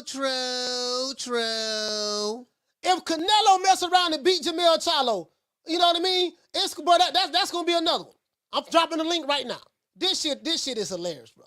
This is by far just hey, this is the name of the video. That's the name of the video. I gotta drop the link of PBC Central too. This is by far just too much. Y'all watch that video. This is by far just too much. Bro, listen. Canelo, Canelo put hands and foot on Jermell Charlo, bro. Cause let me tell you something. This sound like a perfect setup. Cause it's like, okay, Jermell gonna be the one. Jermell gonna knock out. Jermell gonna knock doggone Jermell gonna knock out doggone Canelo. He gonna beat him. He gonna do this and that. And then, boy, Canelo mess around and man put hands and foot on Jermell Charlo, bro. This I'm like, damn. Two of PBC's most hated fighters, Terrence Crawford and Jermell Charlo, come to the trap and take over the trap. Canelo like, okay, Puto, I'll take this $100 million, bam, okay, from Showtime, this and that. And then Crawford come over there, and you knock off. And, bro, let me tell you something, bro. Hey, bro, I wonder, is Canelo and Crawford double teaming the PBC fighters? True. I'm just asking. Listen. Canelo gotta win, dog. I mean, Jermell Charlo Jermell Charlo has to win. Boy, if Jermell Charlo don't win, because look, right now you got back-to-back L's. A new way the monster disposed of Cool Boy Steph. A new way disposed of him 4 days prior to Crawford-Spence massacre. A new way, you see what he did to Cool Boy Steph. Destroyed him. And then Crawford come over there, signed a 2-fight deal with Showtime through the PBC. Well, through the PBC, yeah, man, you know, he got a direct network deal. And you see what he did. I'm like, bro, if Canelo mess around and put hands and foot on Jermell Charlo, that's going to be 1, 2, 3. True. And it's kind of hard for me to root pause for Jermell Charlo because guess what? The same people who hated a new way, the same people who can't stand Terrence Crawford, they're the same people who hate Canelo. True. And you know my motto, anything them dudes go for, pick the total opposite every time. True. Hey, Sabrina, them niggas buzzard luck. Y'all remember Slut Rock on the Flintstones? Every time Slut Rock come around, just some bad shit happen. Anything them dudes jump on, go to shit. True. They rode Wilder till they can't ride him no more. Until Tyson Fury came over. Tyson Fury came over there. Ahoy there, shipping me timbers. Goddamn shipping me timbers came over here. You know what I mean? Deontay Wilder. You're nothing but a one-trick pony. You know, I'm gonna knock you out. Use a doser. Use a bum. I'm gonna knock you out. I'm gonna break those skinny little legs of yours. Those stick little legs. I'm gonna break your legs. I'm gonna knock you out. And then Deontay Wilder was like, you know what I mean? We don't believe you. You got pillows for fists. You got pillows for fists. Fury, you know, you ain't never knocked nobody out. You know what I mean? You ain't never knocked nobody out. You got pillows for fists. You know, when you say you gonna knock me out, we don't believe you. When have you ever knocked anybody out? You know what I mean? So this what Wilder said, right? And Wilder had me fooled. I ain't gonna lie. I lost like $400 on Wilder in the Fury Wilder fight, the second fight. I say, shit, boy, Wilder, because Wilder had me kind of hyped up. He had me kind of hyped up now. I was fooled. Oh, nigga, shit, boy, nigga, Wilder finna motherfucking, he finna put this hammer from Alabama on Fury. We finna knock the shit of me timbers out of goddamn out of Tyson Fury. Man, Tyson Fury beat the brakes off of Wilder. True. He beat him like he stole something. Don't ever forget, when I found you, you was strung out on coke. When I found you, you was like a big house, contemplating about killing yourself. So don't you ever forget who brought you to Big Time Boxing. I drugged you back. I brought you back. I provided food and put food on your table for your family to eat. And I'm doing it for the second time. So don't you ever forget that.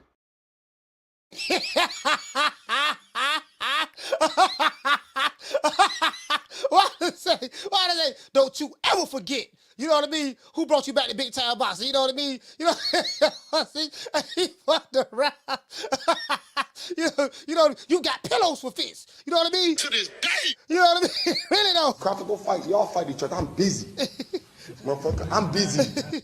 You just sit here and you don't know what I'm talking about? Boy, right now, boy, please, Lord, please let Jermell win. We don't talk, but you know what? Boy, they taking more, they taking more L's than LL Cool J right now, bro.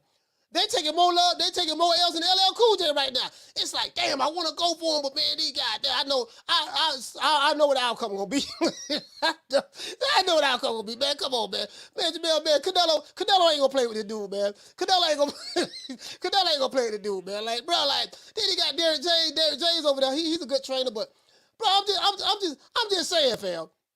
He got the wrong people riding with him. You know, if Jermell had the Alphabet Boys riding with him because they hate Canelo, I might give him a shot. Well, man, he got the Alphabet Boys riding with him, bro, and they just be riding out of hate. I say, boy, anything that they pick, will always lose. True. I'm talking about these niggas like Mo. I'm talking about LL. I'm talking about if the Alphabet Boys was a rapper, they would be LL Cool J. They got more L's than LL. Hey, lover. This is more than a crush. Shout out to LL Cool J. I need love. Ladies love James. True.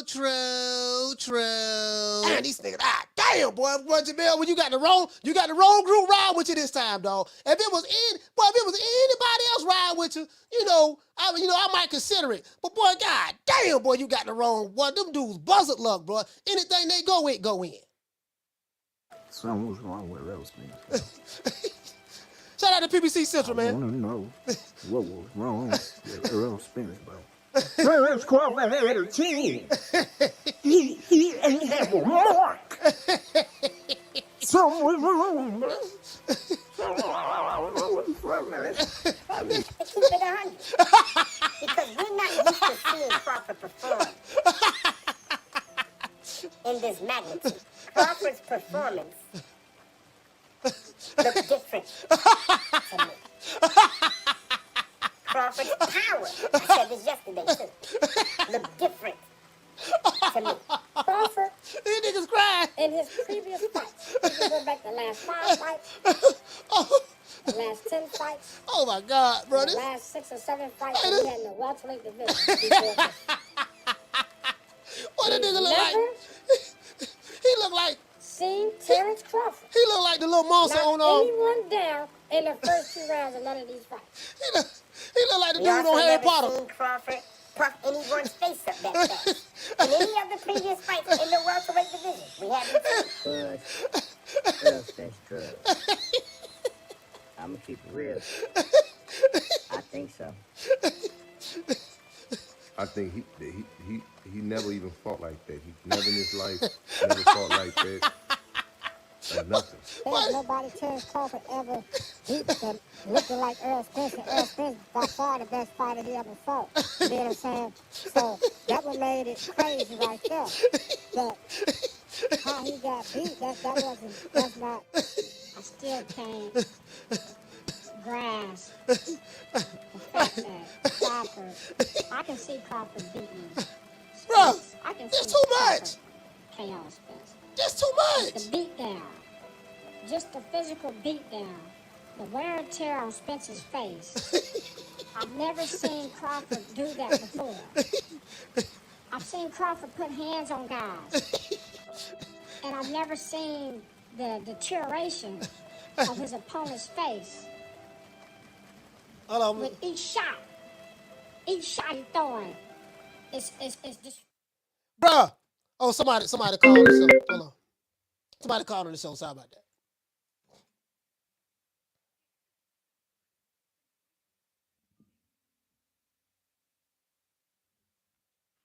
Caller, what's your name? Where you calling from? Hey, this is L from Kansas City. L from Kansas City. Talk to me, fam. Hey, glad to have you back, first of all. Did you see the meme? Oh, no problem. Did you see the meme with they got Charlo looking like MC Gusto from CB4? No, I ain't see that one never. I haven't seen that one. Oh, all right. I sent it to you on Instagram. I don't know if you can check that, but yeah, I sent it to you because somebody posted that talking about Charlo looked like MC Gusto from CB4. Which one? You talking about Jermell Charlo? Yeah. Oh man, they got a picture of him with his shades and stuff from the press conference yesterday, and they got a picture of MC Gusto right next to him. Man, come on, bro. MC, straight out of Low Cash, crazy motherfucker name. What a real MC Gusto? Yeah, he got locked up. That was Charlie Murphy, but oh no, I ain't see that meme, man. I'm gonna check it out, man. Hey, who this is again, brother? Write your name down. This is L from Kansas City. L from Kansas City, man. KC, man. No, I haven't seen it, L. I'm gonna check it out. For some reason, my Instagram is tripping. So as soon as I can get back in it, I will look at that meme, man. I haven't seen it though, man. But I'm gonna look it up now that you said something about it. All right, man. Well, take care, man. Yeah, so shout out to L. Kansas City stand up, man. L, thank you for letting me know about that meme. Hey, bro. Oh my God, bro. Oh my God. Like, it's the crazy part about it. It do sound like they crying. I said, is these niggas crying? Bro, like, it just, yeah, no, my nigga, why are you over here? My nigga, I don't like you. Why are you over here? Block this bitch ass nigga. I don't like him. Block this bitch. I'm like, this dude gonna get he gonna bust a blood vessel, bro. True. Like, you get what I'm saying? Like, bro, you do know that it really ain't that serious, right? You You did make a fool of yourself. I think that's the pride kicking in because he may have been making a fool of himself all this time. Each shot he's throwing is disfiguring Spence's face. I've never seen him do that in any fight. Trying to see where is this power? Where did it come from? I don't get it. Crawford got knockout power. But I'm trying to see where the destructive power that he displayed last Saturday. He's in shock. Where did it come from? He's shocked. I'm not talking about the one punch. A punch you don't see when you get knocked out. We know. He's in shock for real. I'm talking about the punishing, destructive power. Each punch, every shot he was hitting Spence with was a deadly shot. I've been wrestling with this for a couple of days. I'm not saying Crawford cannot knock out Spence. He said, I've been wrestling with this for a couple of days. Video, if I had to rate his power, I said Crawford had more power than Spence, right? As far as just one hitter quitter knockout power. I'm talking about brutal. Each shot I'm hitting you with, your face is deteriorating. You're looking like something off Night of the Living Dead after the fight. Spence didn't even look like Spence. I'm saying, where did that power come from? I know people gonna say Chuck is making up excuses.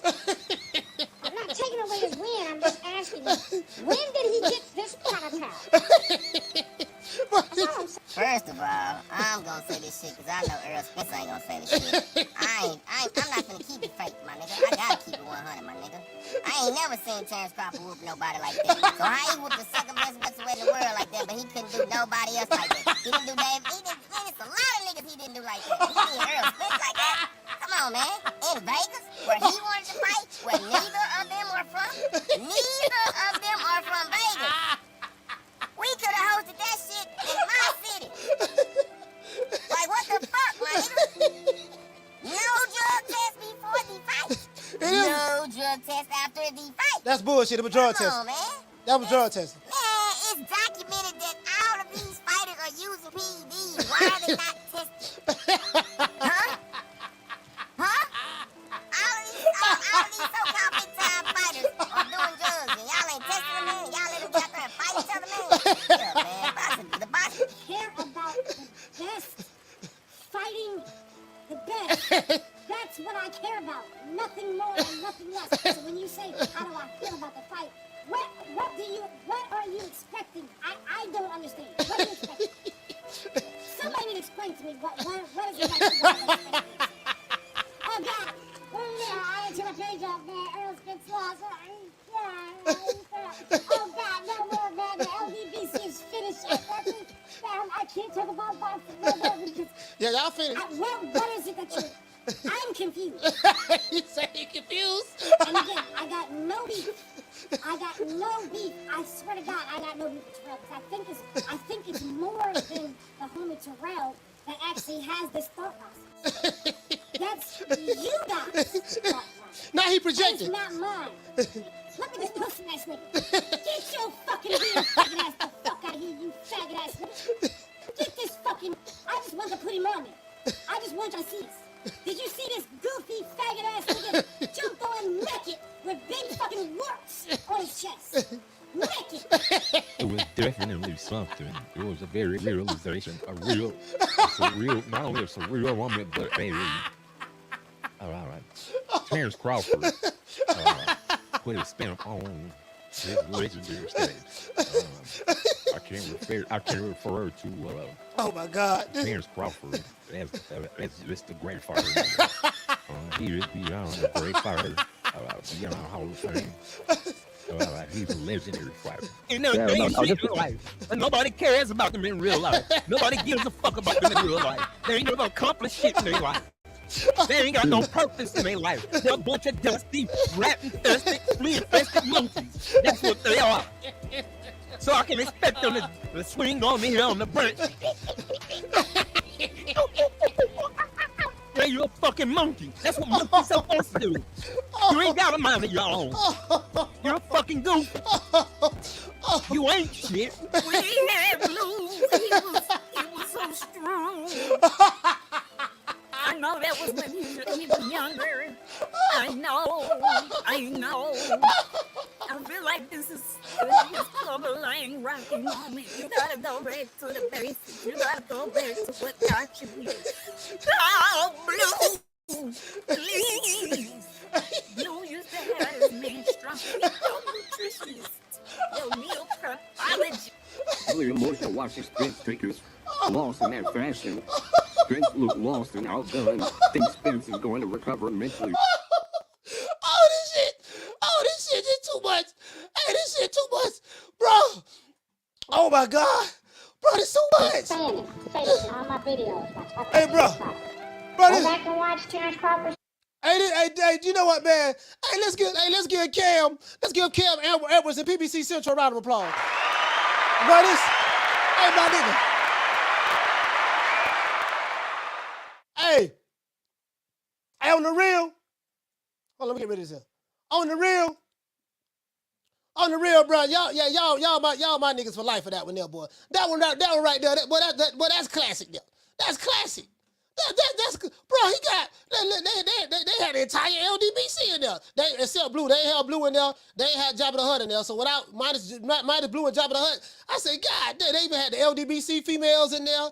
I'm like, man, God damn, bro. That shit right there was hilarious. I'm just saying, please call Blue. Call Blu-ray back. Get Blu-ray back. I'm like, bro, this don't make no sense. True. Hey, if Canelo, I'm finna tell y'all some real shit now. Boy, motherfucking Canelo fuck around, boy. You know, anything can happen in a fight.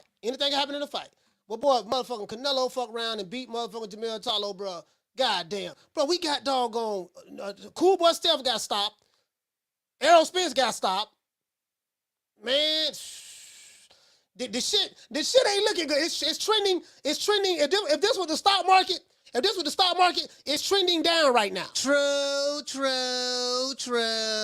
If this was the stock market and I'm looking at trends, it's trending down right now. You know, you might want to reconsider if you're thinking to put some money on this fight. You might want to really look at this. Really look very carefully.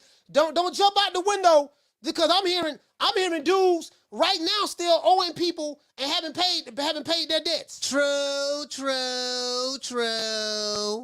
Now Jermell Charlo and Canelo now. Man, bro, I just Jermell Charlo and Canelo.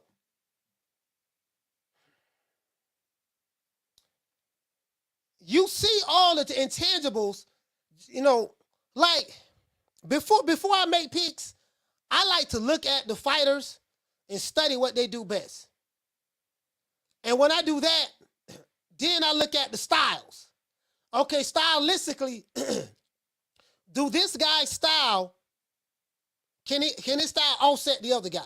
Like when I pick Crawford, and it's not because me and Crawford are friends, but when I pick Bud, I looked at the styles. I say, man, this dude, Errol Spence, is a flat-footed, come-forward fighter.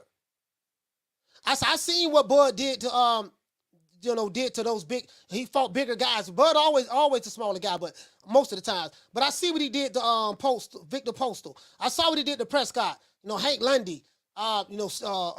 Jeff Horn. Look how big Jeff Horn was. Just a lot of these big guys. Sean Porter. Jose Benavidez. Kell Brook. Just a lot of these bigger guys. When he step in the ring with them, you know what he do to those guys. And I say, well, Errol Spence is a big guy, but he's a flat-footed, come-forward fighter. That style is all wrong. Terrence Crawford style, from a stylistic standpoint, stylistically, this is a nightmare for Errol Spence. But those guys didn't see that. So when I'm looking at Jermell Charlo and I'm looking at Canelo, I'm saying, how does Jermell Charlo's style meshes up against Canelo? What is it that Jermell Charlo can take advantage of from when he fights Canelo? You know, if Canelo shows it has any weaknesses, what is it that he can take advantage of? One thing they said that Canelo has a tendency to gas out late in fights. I'm like, okay. But as fights goes on, fighters do get tired, whatever the case may be. So they're saying that, you know, look what Dimitri Bivol was able to do. This is the problem with that logic. The same dudes who defecated on Dimitri Bivol and said that he was a Eurobum, now they're using Dimitri Bivol talking points and arguments. True. So I say, okay, from a stylistic standpoint, how was Dimitri Bivol able to neutralize Canelo? They don't look at that because they're going to pick based on their hatred for Canelo. Shout out to Jamari Sanders for dropping that $2 super chat. He said, "Coach, you funny as hell. I can't breathe, bro." Hey, Jamari, that was hilarious, bro. Hey, that was hilarious. Hey, listen, hey, shout out to Mr. Calderon for dropping that $2 super chat. He said these EJ fanboys treating this like someone died, bro. That's crazy, bro. Hey, shout out to Tommy Tom. He said, "Coach, thoughts on Alicia testing positive for PEDs? We got to keep that same energy." True. We have to keep that same. You know what? Why my phone not ringing? You know what? My bad. Sorry about that, guys. Whoever called, I didn't. Whoever called, sorry about that. I'm like, why my damn phone? Why my phone ain't ringing? He say, all right, it's cool. It's cool. It is what it is. All right, never mind. I'm good. I had a phone on now. Bro, I'm like, what did he say? He say thoughts on Alicia Baumgartner. Oh, this is the thing. I'm glad you pivoted to that. I was going to drop a video on that tomorrow. I'm seeing some double standards. I'm seeing some double standards right now. And I'm going to tell you guys what I mean by that. Hold on. Hold on, guys. Caller, what's your name? Where you calling from? What's up, Coach? T Skills ATL. On T Skills ATL, talk to me, fam. What's up, brother? Glad to have you back. First and foremost, man. You know, definitely said a prayer for you and the family. But man, you cooking today, man. I watch your show every day, and I'm just happy to have you back, man. I ain't really want to talk no boxing for real. I know we're gonna have a good fight with Canelo and Jermell, but I just want to let you know it's good to have you back, bro. Shout out to the chat and keep doing your thing, brother. Man, shout out to man T Skills ATL, man. I really appreciate you, bro, man. I thank you so much, brother, for calling me and giving me a warm It's T Seals like the Navy, T Seals ATL. So shout out, man. Because I know it's a dude in Jersey named T Skills. I ain't want you to get us confused. Shout out to that man too, man. But shout out to the chat. Do your thing, brother. All right, salute, fam. Shout out to T Seals ATL. Hey, bro. Like I'm like, bro. Listen, I'm like, man, we got to keep that same energy. I'm gonna tell you what I mean by that. Because see, what I see going on online is this. When it's a fighter that you don't like, Tyson Fury, Canelo, Clenbuterol, Boar's Meat, this and that, yada, yada, yada, yada, yada. When it's a fighter that you don't like, Oscar Valdez, and all of those guys did get popped dirty. That's true. You hammer that home. I'm sitting back watching like, I don't know what's going on with Alicia Baumgartner. But let's keep it 100. If it was somebody else who you don't like, Canelo, they're accusing Crawford of being on something, and they had drug testing. Guy made a video and lied and said they ain't had no drug testing before or after the fight. Brother, that's not true. That's not true at all. True. Like, these niggas that be making shit up. You know, so when I hear the lies, I'm like, this dude just making this up for clicks and views. Because he don't have primary source of information. Hey, shout out to Rick Tills. Rick, what's going on, baby boy? He don't have primary sources of information. Where he got that from? He making it up. So now we have Jermell Charlo. We have Jermell Charlo now. Hold on, guys. We got another cash out. Shout out to no, I got red stripe. Now that we have Jermell Charlo, it's like, okay, cool. Jermell Charlo oh yeah, I remember David Benavidez got pop, had coke in his system, stuff like that. I said I'm gonna sit back and see will they keep that same energy. I said I'm gonna sit back and see will they keep that same energy. Like that's what I'm looking at. Got to be honest with you, I want to see what they say. I want to see what they say. Hey guys, we need 49 more likes. If you sitting back watching the show, hate watching, not hitting the like button, Riley, get him. Look, fuck you.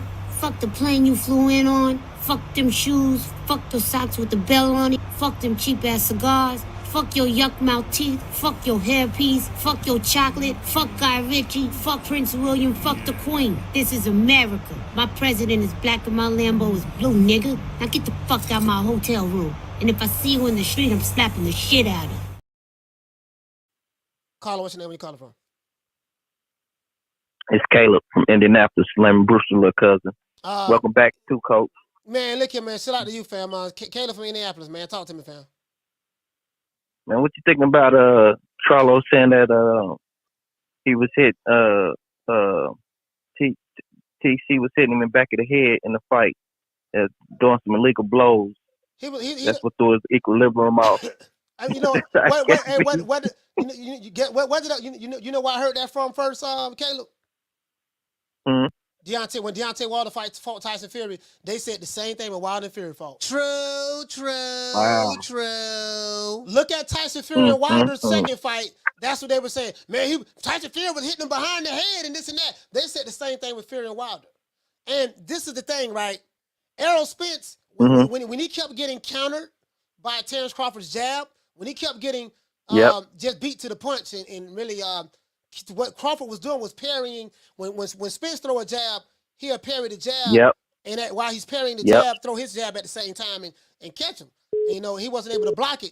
So it's crazy, bro. You know, and then Spence, so when Spence saw that, he started ducking his head down, trying to get out of the way to prevent the counter. So if he duck his head down, you know, but I don't let this fight 4 times. And this is ridiculous. If he was punching behind the head like you say he was, the referee would have said something. And I saw the fight 4 times. I didn't see that. I didn't see that at all. I didn't either. So, you know, now he was getting hit on the side of his head and his ear and stuff like that. He was getting hit with that. Ears, temples. And I want to say this in real time, Coach. That was, and I watched boxing. My cousin, like I said, he's Layman Brewster. I done watched him. I done follow boxing. Sugar Ray Leonard, Tommy Hearns, a lot of the greats. You know, I'm 70s baby. That was a master performance. That was like a perfected, skilled. That's the most beautiful thing I've seen. It was like a masterpiece painting that man displayed. Terrence Bud Crawford, man, dude, that was a great fight, bro. If you listen to this Caleb from Indianapolis, Layman Brewster, little cousin, man, and my cousin was a great fighter too, but bro, you put on a masterpiece, man, for us, man, and that's why people confused. They didn't expect you to come out there, but that's 5 years of working out and focused on this dude and researching. See, they wasn't studying Bud. Bud and them was studying Earl, and that you can tell in the fight that's how it came out, Coach. You're right. Yeah. You're right, Caleb. I wanted to say that. Yeah, man. Shout out to Caleb from Indianapolis, man. Salute you, fam. Layman Brewster stand up as well. Salute you, brother. Hey, you know what? And that's what I was saying, y'all. I say, man, Derrick James is being too dismissive. He ain't fought nobody. He ain't did this. He ain't did that. And I thought that was a mistake by Derrick James. I don't watch fight film. And when I told you guys, when I went to Omaha and I spoke to Bomac, he said we've been studying this dude. They know everything he do. Like Bob Arum said, he don't fight. He's not good at fighting southpaws. He only fought 2 southpaws his entire career. That's why Bud came out and I'm gonna fight him southpaw. And he said it in the interview. I'm gonna fight him southpaw. He ain't used to fighting southpaws. Period. Caller, what's your name? Where you calling from?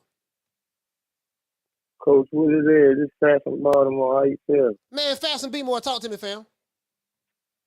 Nothing much, man. Hey, I see you right there. I saw you on the boat, man, but looking swole, man. That's what it is, bro. That's what it is. Glad you was able to get that access, you know what I mean, to the champ. That's what's up, man. Hey, man, I got to tip my hat off to the champ, man. The champ, the champ did that.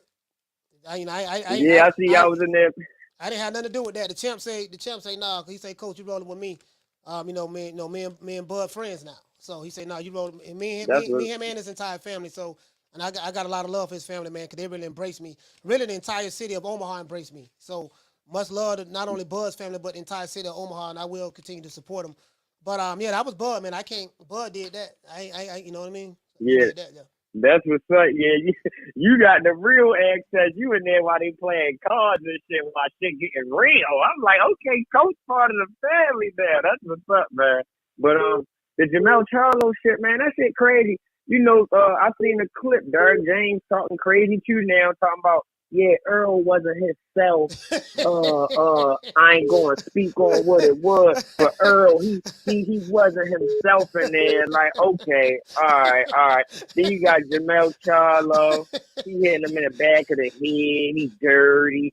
Well, tell your boy stop putting his motherfucking head down and his hands not up. That ain't no defense. What are you talking about? Like, tell him stop bending down. He trying to duck the smoke, coach. He trying to duck the smoke. Tell his ass come up. Tell his ass come up. He come forward, right? Tell his ass come up. And I'm really starting to think, for real. Like, he was scared. He was petrified coming to the ring. You could see it all on his face. But I mean, Jermell Charlo, I'm starting to second guess all that. Oh, he be beating me up in spawn. Like, I think that was bullshit. Like, I think they was hyping him up. I think that was bullshit. I don't think that he was beating him up in no spawn. Like, I just don't see it. I don't see that unless you telling me Jermell Charlo is worse than that. I just don't see it. And, Coach, and then look, Pete Game, look, in the same clip when he talking to Fight Hub, talking about, oh, we hit him in the back of the head, the reporter straight asked him, right after that, the reporter straight asked him, so is you saying that you gonna fight Bud Crawford after this fight? Now, I'm expecting him to give a PC answer, like, I ain't focused on him, I'm focused on Canelo. He straight said, oh, we gotta see if I can make the weight. Okay, so now you gotta see if you can make the weight. These type of games y'all playing now, that shit crazy. That shit crazy. And before I go, you right. Look, I'm going. I get it. She cute, man. Like I just caught on to her. You feel what I'm saying? Like a couple months ago, yeah. But. Look, I don't put nothing past nobody. You know what I mean? She coming out posting memes and shit. This is serious business. They out there, like you said, if it was anybody else, Canelo, eating meat, green eggs, and ham and shit like that, they all on them. Now, all of a sudden, these dudes talking about HIPAA laws. They not no doctors. They don't even go to the doctor. What they know about HIPAA laws and now they lawyers and shit. They gotta cut it out, man. For real. Like, you can't put nothing past nobody. Appreciate it, coach. Hey, man, shout out to Faster B-Boy. Hey, bro, listen. All I'm saying is this. If it was any other fighter that you didn't like, what would they be saying right now? That's all I'm saying. If it was any other fighter that they didn't like, what would they be saying right now? You know what I don't like about some of these dudes, and you guys know my motto. If they did not have a double standard, they wouldn't have a standard at all. When it comes to their favorite fighter, they have double standards. When it comes to the fighter that they hate, they start virtue signaling. They have this fake outrage. I mean, I just got to call it like it is. True. I know Alicia Baumgartner is pretty. She's fine. The men are crazy about her. So put the pretty and the fine aside. If you put the pretty and the fine aside, just replace Alicia Baumgartner with Canelo Alvarez. She's pretty, she's fine, right? And so I get it. She's pretty, she's fine, I want to give her a pass. But just replace her with Canelo. Replace her with one of your fighters, with Terrence Crawford. Will you be doing that same thing? True. I'm just saying, B. I'm just saying. That's all I'm saying, dog. That's all I'm saying. Replace Alicia Baumgartner with Savannah Marshall. Replace finance Alicia Baumgartner with Savannah Marshall. Or Michaela Meyer, somebody white. You know what Dante's Boxing Nation and all those guys and the entire Alphabet Boy community would say. You see what they see. Because they white, they genes are inferior to us, and they got to cheat in order to beat us, and this and that. This is what they'll say. They'll make it racial and everything. True. Boy, when it don't fit the narrative, they go to nigger-splaining. I'm like, well, listen, bro, my brother, well, okay, when it was Canelo and those other fighters, Oscar Valdez, this what you were saying. But now it's Alicia Baumgartner. How come you saying something different? Can you please explain that, my brother? You must internalize the flatulation of the matter by transmitting the effervescence of the Indonesian proximity in order to further segregate, to preclude on the issue of world domination would only circumcise the revelation that reflects the aphrodisiac symptoms which now perpetrates the Jericho's activation.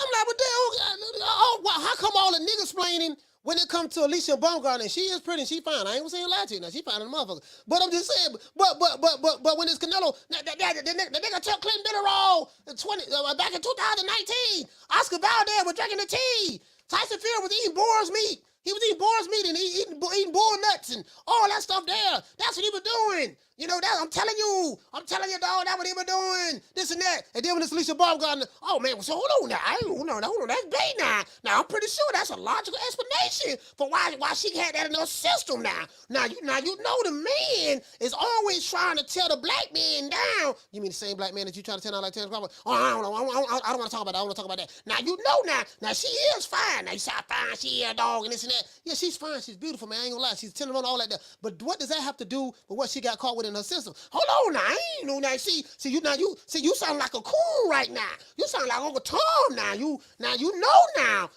how they do it now. Joe Biden is the president, and Joe Biden don't like niggas. So what he did was him and Kamala Harris, they signed the old executive order on the low, and what they did what they did now was they went ahead and they slipped something through the back door, and you know she really ain't had nothing in her system. You know what I mean? And that's all I'm saying. True. Hey, when they go to niggas explaining, you already know it's some bullshit. Shout out to Jasper. Hey, okay. Dropping that half for bam, dub on your boy. Hey, Leroy. Super chat received. Playtime's over, boy. Jasper say they even pulled out Spence having a dent in his head like Wilder. You can't make this up. Bro, I heard that too, fam. For real, though. Shout out to Raphael. Hey, okay. Dropping that quarter of a bam, dub on your boy. Hey, Leroy. Super chat received. Playtime's over, boy. Raphael say, I realize dudes don't know shit about boxing when Bud yelled at Charlo while beating Spence's ass, and Harden turned and asked him, he said, he in your weight class? True. Hey, bro. See, that's the problem. They got all these kids. See, the casuals like the popular fighters.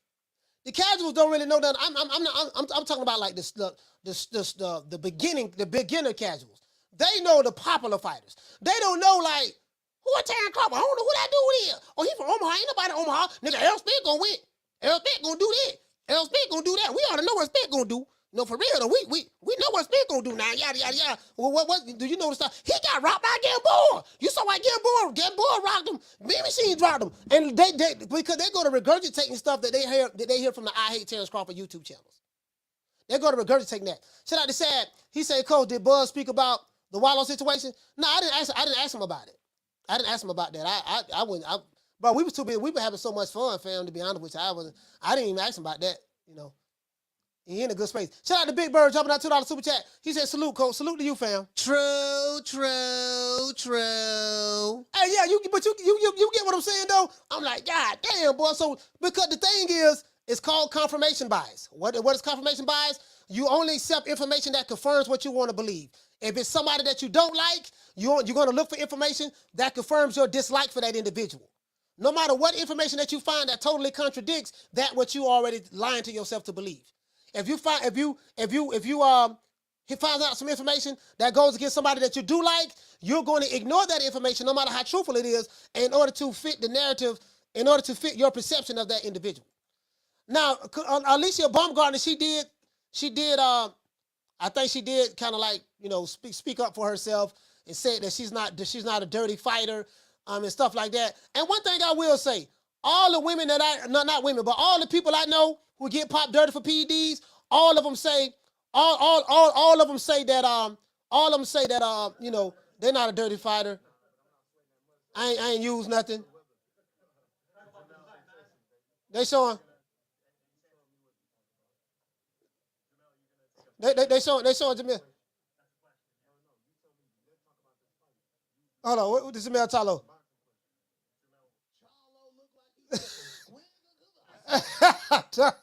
No, I'm looking at two-total superstar, man. Boy, listen, they gonna get him, boy. They gonna get him. Hold on, let me show y'all. Let me show y'all this video. I gotta show y'all this video, bro. This video here is being dropped tomorrow. Y'all, this is an exclusive video. This video here is being dropped. This video here is being dropped. I'm probably gonna drop this tomorrow. I want y'all to see this. I want y'all to see this. This shit right here. Y'all getting the exclusive. Y'all getting the video before the video. Y'all getting the video before it drop. Y'all getting the exclusive today.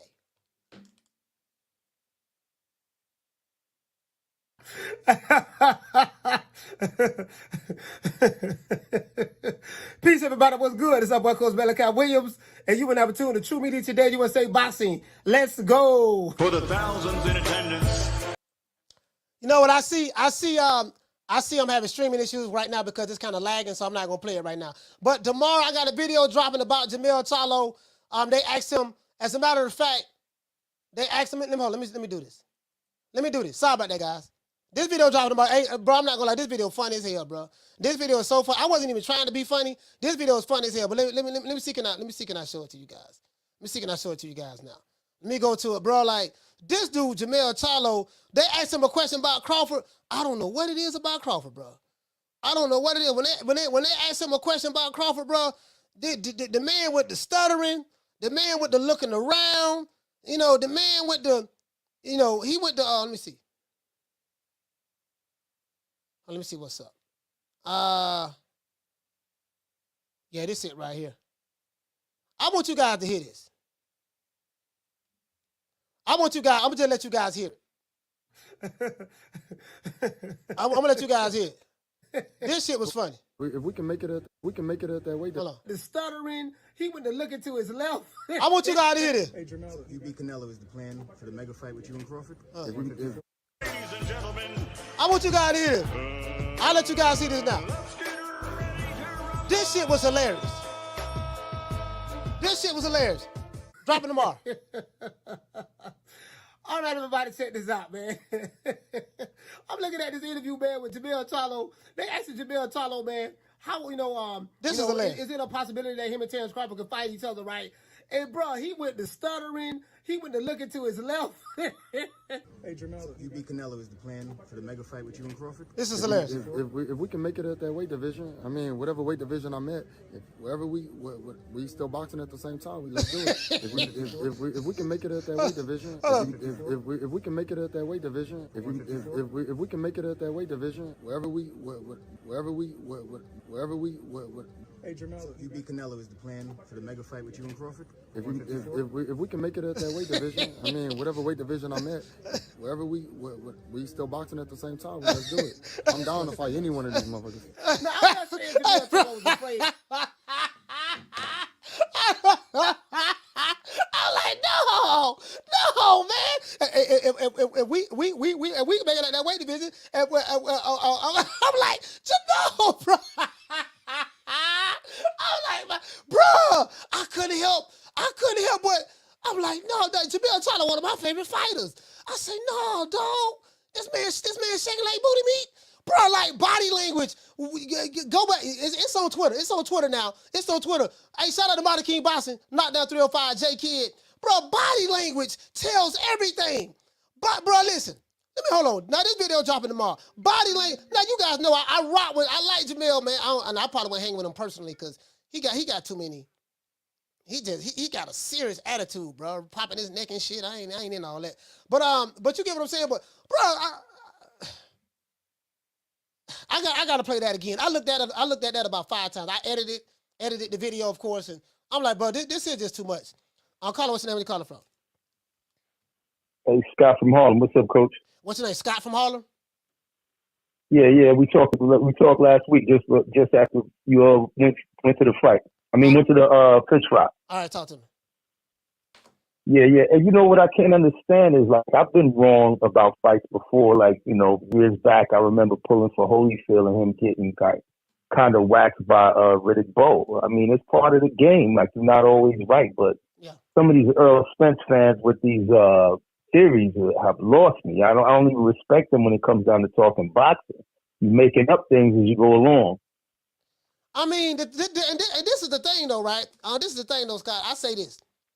To say something that happened in a fight is one thing, but to say it without any proof, what proof do you have? This is just conjecture. This is just how I feel about it. Dude, you literally don't have any proof of anything you're saying. You literally making this stuff up. I'm a content creator. I know what these dudes are doing. They literally making this shit up. Exactly. I think one of the shots they were talking about at the back of the head, I think it actually went across the neck, like the back of the neck, like not even hitting it. Like that'll happen in a fight all the time. People throw forearms where people get hit. He just got outboxed, period. I looked at that fight, Scott, I saw it 4 times. People were like, man, Terrence Crawford gonna be running, moving around the ring. Terrence Crawford wasn't he was sitting right in front of Spence, but he wasn't just standing there like in the flat-footed like a Ugas in a high guard, but he wasn't running. He was like, he holding his ground in the ring. He may go back a little bit to set the trap. How he caught Spence with the uppercut. He caught him with a counter uppercut when he was reaching in with the backhand and then came over the top with the right hand. And then Spence started ducking his head down throughout the fight because he's trying to hit and not get hit, duck his head down. And Crawford is so doggone accurate with his punches. When he threw, you move your head down, bap, and he catching him while he ducking, trying to get his head out of the way and this and that. I'm like, bro, like this don't, like, come on, man, y'all doing too much. All this, There was one point I saw, excuse me for cutting you off, there was one point I saw in the second round, I think at the beginning of the second, where Spence tried to do kind of the bull. And shot the bull. Bud shot him with the forearm. Like, with his shoulder. He shot him with the forearm. Like, bro, we not doing that. Like, we not doing that usual. You're not bullying me. You're going to get it back. And I thought that was key in the fight because he didn't budge Bud at all. Yeah, well, that's what it was. The bully got bullied. Normally, Errol Spence go in there. He the bigger guy. He bullies his way in there. The bully got bullied. And that's normally what happens. Like, even in real life, you've been to school and stuff, and you had a guy that was the bully on the schoolyard or whatever, and then one day the bully get his ass beat. So that's what happened. The guy who want to bully his way in there, put his weight, force you into the ring and to the ropes and then go to pounding away on you, that didn't work. Footwork, angles, timing, speed, punching power, that negates all of that. Trap counters, feints. Absolutely. But shout out to Scott, man. Absolutely. The sweet. Thank you, bro. Thank you. I love this show, man. Yes, I appreciate you, fam. Harlem, stand up. Harlem world. Harlem world. And see, that's what happened. Like, and I told guys before that fight started, I'm like, dude, if you just banking on sure size, he's the bigger guy.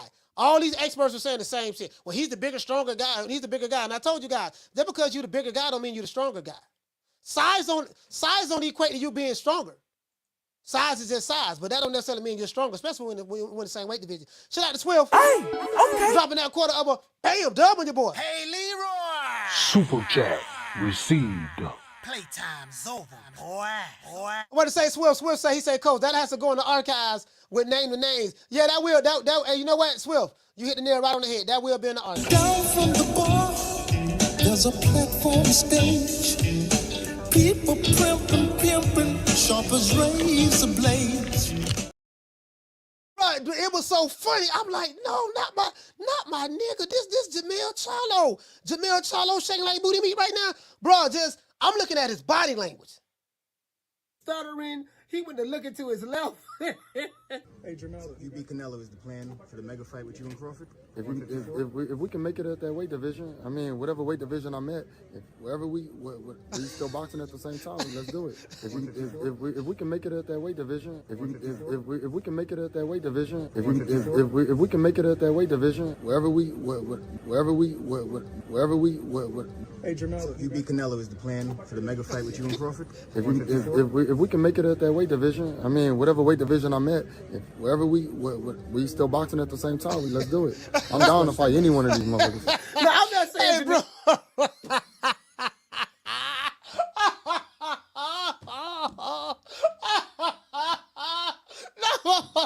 No, bro, come on, man.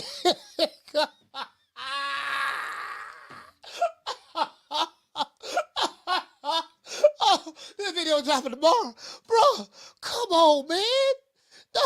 Hey, shout out to Abigail. Abigail, what's going on, sis? Abigail, what's going on, sis? I was talking to your husband at the after party. Well, I'm pretty sure he told you. I was talking to him at the after party. So, hey, not my nigga, not Jermell, dog. No, man. Hey, man. Woo, goddamn. You know, hey, see. Now I don't know what y'all heard.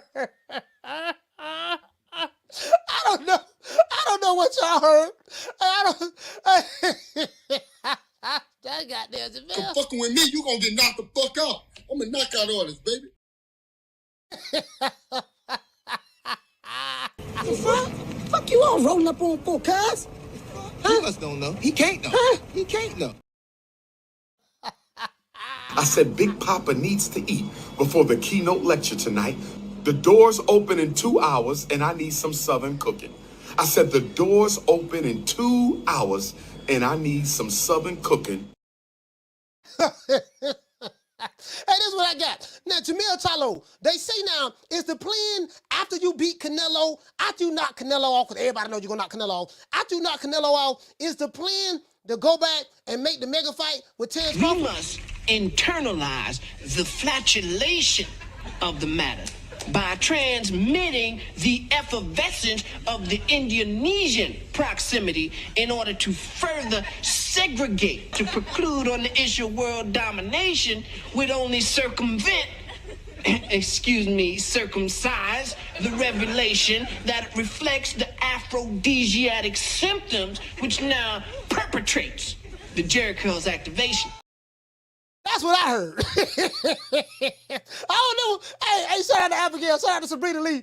Shout out to Food Revolution. I don't know what y'all heard, but that's what I heard.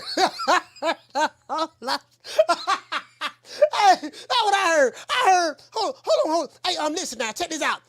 This what I was expecting to hear. Yeah, dog, I'm knock that dude out, dog. I swear to God, nigga, fuck F. Crawford, dog. After I knock Canelo out, I'm going down. I'm gonna knock Crawford out. That's what I was expecting to hear. I heard. Now, hold on, now. We didn't just see the play there now. I don't know when we get back Canelo, but see, the thing is now, what we got to do now. See, we got to try to circumcise the situation as it relates to certain circumstances dealing with the diameter of the circumference, which is pi times square, which would give you the actual equation of the answer that we're looking for at a 37-degree angle. Now, what I'm trying to do now, I'm trying to correlate certain situations as it deal with the diabolical scheme of the molecules within the brain waves that serenades and marinates certain situations as it relate to certain statuses within the realm of the sport of boxing. So I'm like, my nigga, I just asked you, what was the plan? What's the plan to go put the pause on Terrence, Crawford after you put pause on Canelo? Like, bro, like this, man, come on, man. Caller, what's your name? Where you calling from? What up, Coach? Caller, what's your name? Where you calling from? What up, Coach? This is Coach Eddie from the ATL. Hey, Coach Eddie from the ATL. Talk to me, fam. Hey, man, I'm glad you're doing good, man. I'm glad your family members making a recovery, man.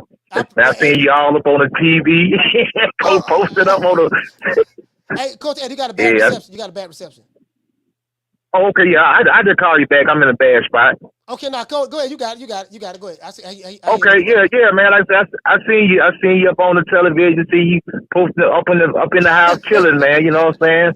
Playing spades. I said, dang, Coach kicking it, man. Coach kicking it. I'm glad they accepted you, man. A good show today, and like I say, Coach, I think Charlo there to pick up a check, man. You know what I mean? That nigga there to pick a check up, Coach. Listen, man. Coach Eddie, now listen, you one of the biggest Canelo haters. And shout out to Rick Tills. We got the whole on now. Jermell Charlo is the only hope. Jermell gonna come through there. You know what I mean? We gonna take the fight to Cinnamon. You know, you saying he there to get the check? You really feel that way? Oh, he sounds shaky when he's talking, Coach. He ain't got the same energy, Coach. Oh, Lord, he there to pick up a check. He there to pick a check up. He there to pick a check up. I said, Lord have mercy. I said, God dang. If I beat Canelo, why would I run back down to fight Terrence Crawford? If I beat Canelo, I'm gonna do the rematch. The man I already know he ain't gonna win, man. If I beat Canelo, I'm gonna rematch. I'm gonna rematch until I get that check again. That man know he ain't finna win, man. It's a fight competitive. He already know he ain't gonna win on the scorecards, man. You already know that. He gonna have to do something like what Terrence Crawford did. You gotta stop him. He had to beat the place off Canelo to get a decision, man. Hey, Coach Eddie, I saw an interview with Crawford today, and he spoke about, he been doing a lot of interviews with different podcasts, but he spoke about how, all the disrespect and stuff he went through, and wasn't getting recognition, before top rank, and then even after top rank and stuff like that. So he said that now that I finally got him in the ring, he say, can't nobody help you. I ain't worried about no judges, no referees, none of that. What the people are saying, what the haters were saying about me on social media. Once I get that fighter in the ring, nobody can help that guy. And he took hands into his own matters. And that's what you got to do. And I say this, you're an old school boxing fan, Coach Eddie, like Marvin Hagler and stuff. You got to take the Hagler approach. And that's what I told Bomac. You got to, don't let it go to no scorecard. You got to stop that motherfucker. That's how you guarantee victory. You got to stop him. Exactly, man. Goddamn Terrence Crawford sound like Anthony Joshua right now, man. Up there politicking. Yeah, Canelo's a great fighter, and I'm going to do my best and all that stuff. Anytime somebody starts talking about they're going to do their best, it's over with, man. That dude's going to get... Jermell Charlo. Yeah, man, he sound like Anthony Joshua, man. Up there politicking. Oh, man, I'm going to do my best. Canelo's a great fighter and all this stuff. I said, man, this sucker finna lose, man. This sucker finna lose, coach. All right. Shout out to Coach Eddie, man. ATL. So the way ATL said, hey, you know what, man? Jermell Charlo been acting real, bro. Like where that? I'm expecting to hear that Tony Harrison Jermell Charlo. I'm expecting to hear that Jermell Charlo that fought Tony Harrison. Yeah, nigga, this and that, yada, yada. I'm like, you had all that energy for Tony Harrison. Then you see Canelo, I'm like, where the I'm just saying, I'm like, this man shaking, he's shaking like booty meat right now. True. Bro,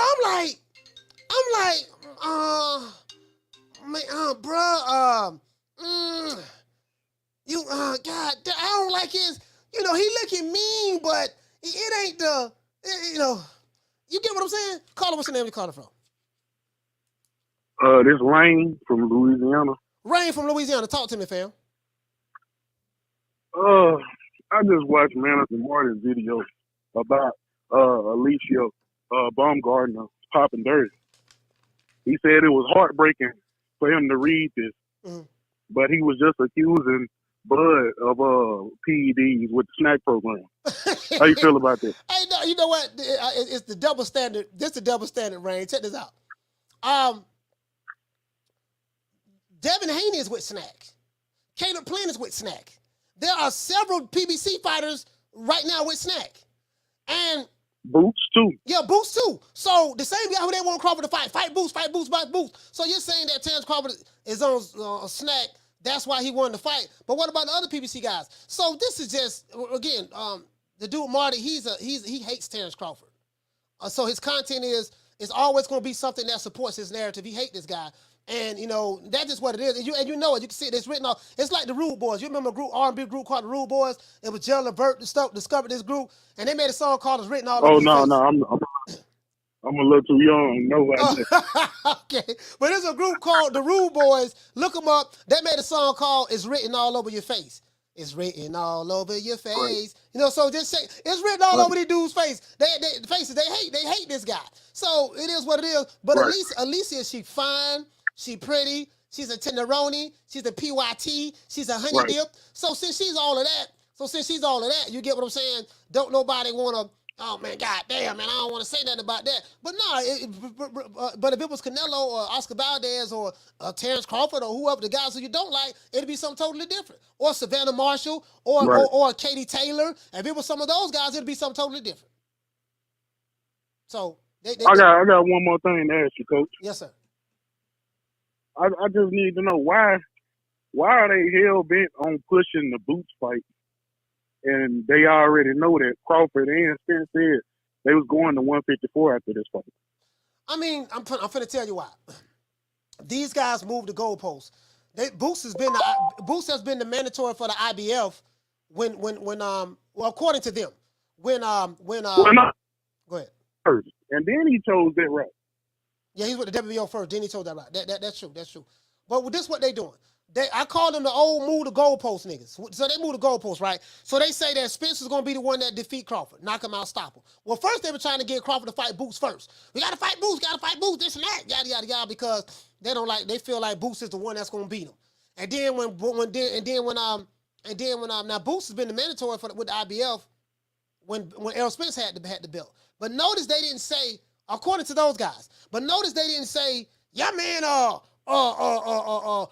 Boots got to fight. Errol Spence got to fight Boots. They never said that because that ain't what they want to see. Right. They're hoping they keep moving the goalposts. It's like, okay, if you beat Goku now, then we're going to get your props. You beat Goku. All right, wait a minute now. Hold on, Rain. We got to fight Vegeta. And then after you beat Vegeta, okay, now you got to fight Cell. Then you got to fight doggone Frieza. Then you got to fight Cooler. Then you got to fight doggone Lord Beerus. Then you got to fight, you got to fight Gohan. Now, that's what they keep doing. And you got to keep proving itself. Yeah, to them, in their eyes. You know what I mean? Because they don't like the guy. And that's what it is. Mm-hmm. That's all it is. But all right, Coach. Appreciate it, Coach. Shout out to Rain for Louisiana. My thing is this. I'm going to keep that same energy. Nah, when it's Tank Davis, when it's Errol Spence, when it's their favorite fighters, the Alphabet Boys, no, he got to prove himself. He ain't fought nobody. He got to do this and that. He got to earn the right to fight Wilder, earn the right to fight Spence, earn the right. You got to earn the right. When it comes to Crawford, no, you can't have no victory parade. You got to fight him ASAP. Don't nobody Crawford. I can tell you personally, Crawford don't give a damn about what you niggas say don't matter. He don't care. What you say don't matter. He'll look at some of your comments and stuff like that, especially his family. But what you say don't matter. You niggas don't dictate nothing. He the A-side now. So just like Jermell Charlo said, won't you learn how to be the challenger sometimes? Shut up. Humble yourself. Shut up. Be quiet. Do what he tell you to do. You know what I mean? Errol Spence is a stud. He's a stud. Shut up, be quiet. So guess what? Since that's the narrative they was pushing, this is what I got to say to Boots and his daddy. Shut up. Humble yourself, be quiet, and do what Bud tell you to do. He the A-side right now. True. I'm just saying, B.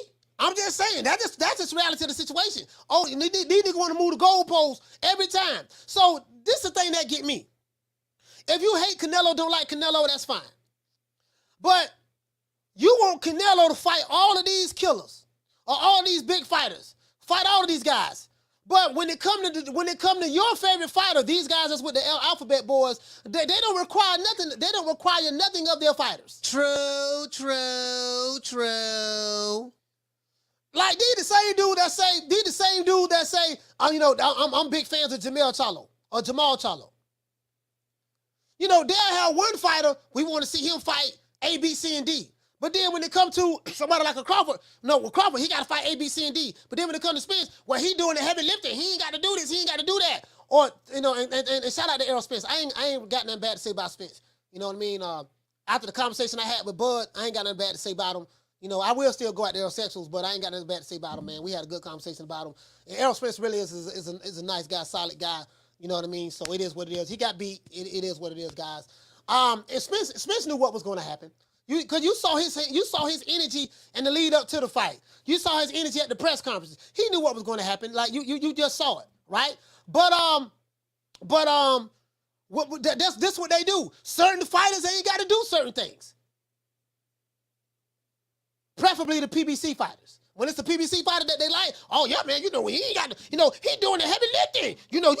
What you got to do, see, you got to fight He-Man. Then after you beat He-Man, then you got to fight Skeletor. Then after you fight Skeletor, then you got to fight Lion-O and all the Thundercats. If you get by Lion-O and all the Thundercats, then you got to fight the Powerpuff Girls. Then you got to fight Mojo Jojo. Then you got to fight Optimus Prime. True. You got to fight Megatron. You got to fight Godzilla, King Kong. Then if you get by all of them, then we'll give you credit. We'll give you your props. And then you can earn the right to fight our favorite PBC fighter. True. And that's the problem I have. You want Canelo and Crawford, and you want these guys to do all of this stuff that you don't require of the fighter that you love so much. They're going to talk about, well, my fighter sold out the Barclays, and my fighter the cash cow. Sir, what does that have to do with him fighting the top guys in the division? So you're requesting the guy that's not a cash cow to fight all of the top guys in his division, but then when it comes to your fighter, oh man, well my fighter got 10 million Instagram followers. My fighter, he don't bring that to the table. So you're right, he don't bring that to the table. Guess what? Boots don't bring that to the table. True. I'm throwing it right back in their face. Boots don't bring that to the table. Who he fought? His biggest fight was he fought Kieran. Then he beat Vila. Vila was a flat-footed, come-forward fighter that keep his head on the line. Stylistically, that Vila style was tailor-made for Boots. He fought a walking punching bag, literally. Well, he knocked out Vila. But if Crawford would have fought Vila, y'all say he ain't fought nobody. You see how they move the goalposts? So these old goalpost moving ass niggas. If Canelo beat doggone Jermell Charlo, they're gonna move the goalposts again. That's what they're gonna do. So that's what they do when they hate you. When they hate you, they just keep moving the goalposts. You know, Catherine say Mojo Jojo a champion. Hey, the powerful girl. I am Mojo Jojo. Doggone Mojo Jojo. He got to fight Mojo Jojo. Then he got to fight Bumblebee. Then he got to fight the Dinobots. He got to fight Grimlock. Then he got to fight doggone Darkseid. And he got to fight Darkseid and Thanos. Then okay, but who this fighter got to fight? And this is what I tell you guys. In this era, it's about popularity. The social media boxing fans, they are a popularity boxing fan base. It's about the popularity. They don't know nothing about boxing skill sets, trap counters, slipping counters, catch and shoot, parrying, you know what I mean, how to manipulate the space and distance in between the distance and range, how to measure it, how to feint with your eyes, feint with your head, just little subtle things, maneuver your individual around. Like I can tell you from a wrestling standpoint, because Terrence Crawford has that wrestling background, and I tried to wrestle the nigga and couldn't do nothing with him. He's a strong dude. So when you try to get physical with Terrence Crawford, he understands how to control you and maneuver you and get you in the position that he wants you to be in. Like, that dude core is serious. His foundation is serious. You get what I'm saying? Like, now nobody cares about that wrestling shit. That wrestling stuff don't mean nothing. It don't mean nothing to you. These guys don't know what the hell they be talking about. They don't. Because they speak out of their hatred. They speak out of emotions. Anger is an emotion. Hatred is an emotion. Laughter is an emotion. Sadness is an emotion. You know what H-Sound say? Emotions make us cry sometimes. So all of these different emotions. Dude talking about some, you an emotional ass nigga. Well, if you get mad, yelling and screaming, guess what? You an emotional nigga too. True. That nigga getting all emotional. Well, emotions are natural feelings that human beings have. Animals have emotions. If you're angry all the time and getting mad, you can't sit back and say, this whole emotional, this nigga got weight like a female, he emotional. While you showing this very same emotions at the same time on your live shows. You get what I'm saying? So these dudes kill me. These dudes kill me with this. It ain't no fun when the rabbit got the gun. Now the rabbit got the gun and the rabbit is busting. What you say, Food Revolution? You say most gangsters are overly emotional. Yeah, because anger is an emotion. That's all anger is. It's an emotion. When you get upset, you get mad, you make a decision based on that emotion. They call it making an emotional decision. Guess what? The same shit you accuse somebody else of doing, that's what you're doing. These guys like to project. These guys like to project onto you what they are. And it's called projection. If I'm an insecure guy, if I'm not secure in my skin, I turn around and say, oh, Food Revolution, you all emotional. You know what I mean? You ain't comfortable in your skin. That's what's wrong with you. And you may not be displaying any of that. But guess what? I'm the one that's displaying it, but I'm projecting onto you what I really am. True. So they do that all the time on the YTBC. They like to project who they are on other people. Moving the goalposts. I mean, that's what they do. They like to project. They'll lie. They're confirmation bias. It's like I know these guys to a T. I've studied these guys. Shout out to JRG. Hey, okay. Dropping that quarter of a bam dub on your boy. Hey, Leroy. Super chat received. Playtime's over, boy. What to say, JRG? You say this is the best era for belts, for bets. You right about that. He say these guys bet on emotions. You hit the nail right on the head. And this is a great era. Like this year has been phenomenal. We be getting some hell of a fights. This year's been phenomenal, but these dudes right now, bro. And I'm gonna tell you something. You gotta do it like I do. I told you guys. You bet these niggas on YouTube, you're not gonna get paid. They gotta put that bread up front. They don't put the bread up front, you ain't getting paid. There's this guy by the name of Ben Israel. Y'all probably know who he is. He be on Mark Nash's channel. Ben Israel wanted to bet me, and this is public record because we was on Mark Nash's channel, and he was over here. Used to come over here in my chat. He probably still watch, but he don't comment. He wanted to bet me. We was gonna bet $1,500. He said, "How much you want to bet?" I said, "I want to bet $1,500 on Bud." This was last year. I got the video. This was last year. I said, I want to bet $1,500 on Bud. I said, I got Bud stopping Spence.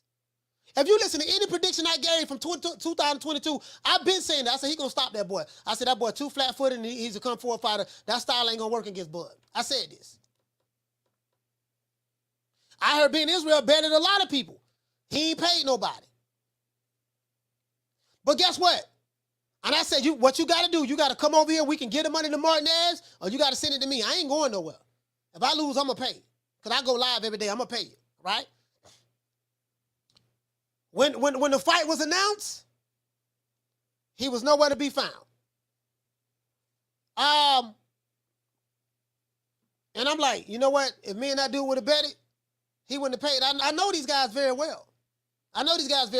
They bet on air. But guess what? If Spence would have lost, he would have been over here. Hey, y'all, Coach Boy, remember that $1,500 we bet it? No, we didn't bet no $1,500. Well, the bet was you were supposed to send the money to Martin Nash. Or send it to me. We had to pay the money up, put the money up the week of the fight. You know where to be found. That's what these dudes do. They ain't paying nobody.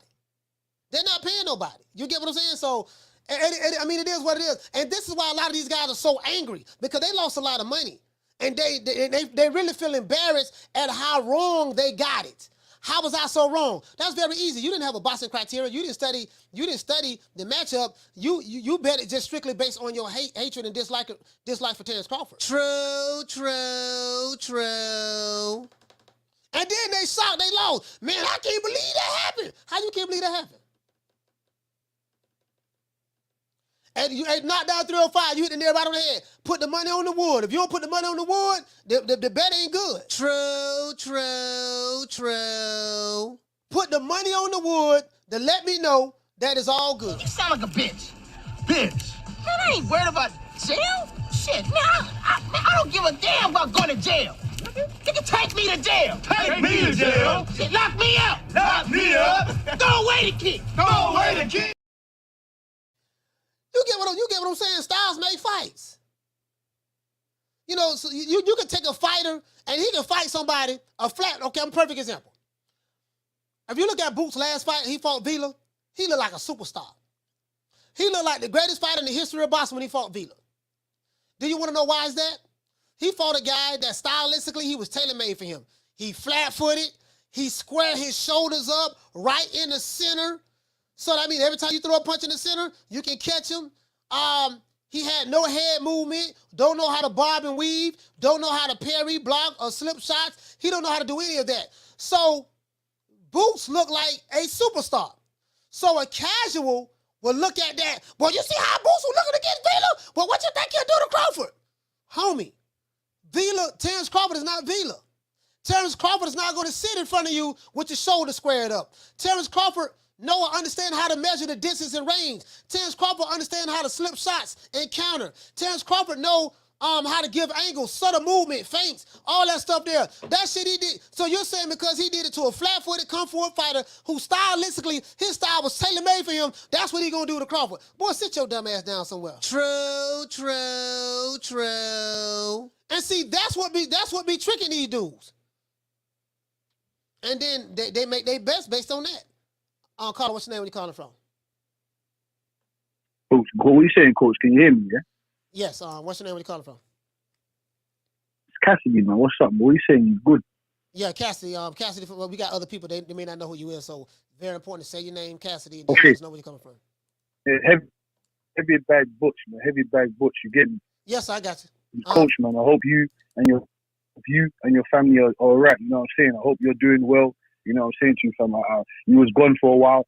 Not for, when I say a while, you was gone for a bit. You know what I'm saying? And the streets were tired and bored. You know what I'm saying? You need to come back with your realness and show us what's actually going on. You know what I'm saying to you? So I appreciate you for that. I hope your family's all right. You know what I'm saying to you? So you're all good, yeah? Yeah, I'm good. I'm good, man. You know, we know everything is a little bit better right now. So we taking it day by day. We still not all the way out of the woods, but the majority of it is good. So I appreciate you reaching out, man, Cassidy. I really appreciate that, brother. No, it's cool, Coach, man. Like I said to you, man, you showed me a lot over the years. Like, how long have you been doing this thing for? And you're one of the many people, like one of the few people that I genuinely got real respect for. You know what I'm saying to you, fam? I know you everybody reaches out to you. You know what I'm saying to you, but I've generally got mad respect for you. I always say this. You know what I'm saying to you. I've been wanting to call in for a while now to give you your blessings, give Terence Bud Crawford his blessings, and tell those L sexuals, those L tenders, man, fuck you and fuck your hate for Terence Bud Crawford, man. That was a great moment that we witnessed, Coach, that you allowed us to share that experience when you was on that bus. You get me? You, Bob Crawford, his family, you all deserve that. You know what I'm saying to you? Especially Bob Crawford, you all deserve that for his advocate.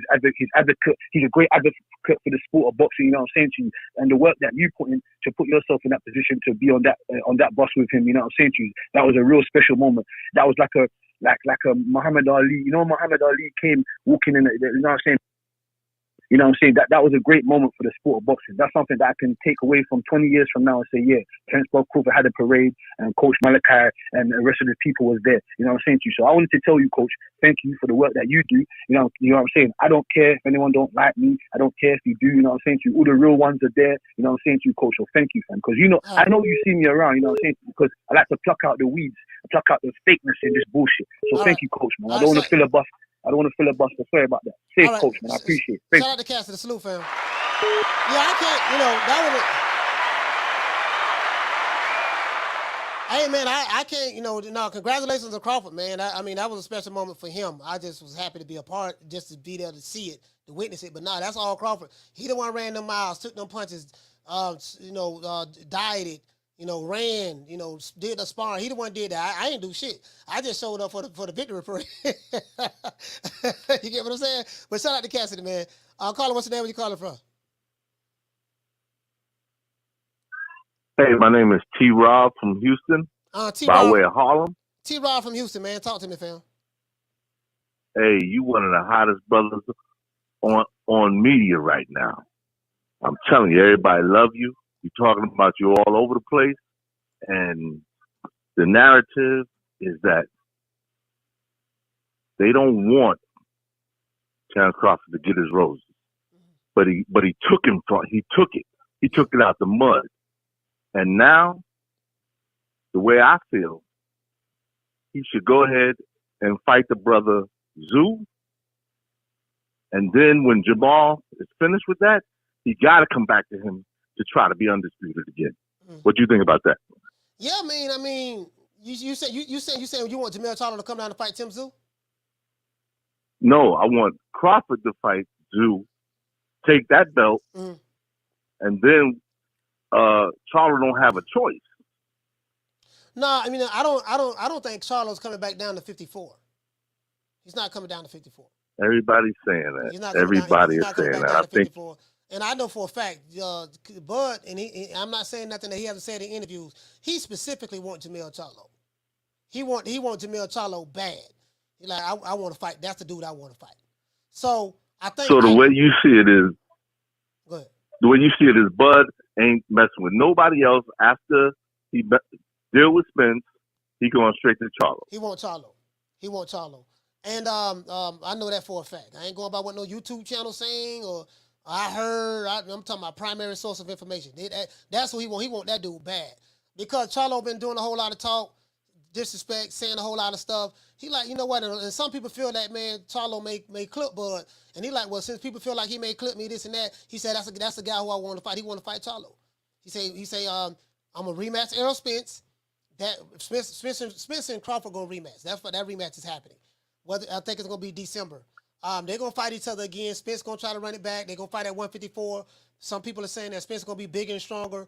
Well, Terrence Crawford's gonna be bigger and stronger as well. So you know it. Yeah, so after that, he want Jermell Charlo like a hog wants slop. I'm dead ass serious. But Charlo is so scared. I mean, this boy won't even say his name. No, Charlo, son, I don't know, man. Maybe the money. Al Heyman could be like, look here, man. We trying to sign Bud again. You know, we trying to get another partnership deal with him. We need to make this fight happen because that'll be a mega fight. Two black fighters, just like two black fighters with Errol Spence and Terrence Crawford fighting each other. They're gonna fight each other twice. That'll be a mega fight. Two black fighters, Terrence Crawford and Jermell Charlo to fight each other. That'll be huge. That'll be huge for the culture, in my opinion. Very huge. Hey, we appreciate you out here. And I'm telling you, you are the hottest brother in media. All right, shout out to T-Rob Houston. They got to fight each other. Like, fighting Tim Tszyu, that's cool, and Tim Tszyu was a dangerous fighter. But, you know, the man got his mind made up. If you know anything about Bud, that this is what I want. Once he's stubborn with that. Once he say, hey, look, this what I want. He working with Al Heyman. He got one more fight as a partnership with Showtime. Look, if y'all can get me Jermell Charlo, that's who I want. Boots ain't gonna make him. He ain't gonna make no money fighting Boots. We're gonna use that same language that they talking about. But this is what Bud said on different platforms. So this ain't nothing I'm making up. This is what he said on different platforms. Boots don't bring nothing to the table. That's what these niggas said when it come to Tank.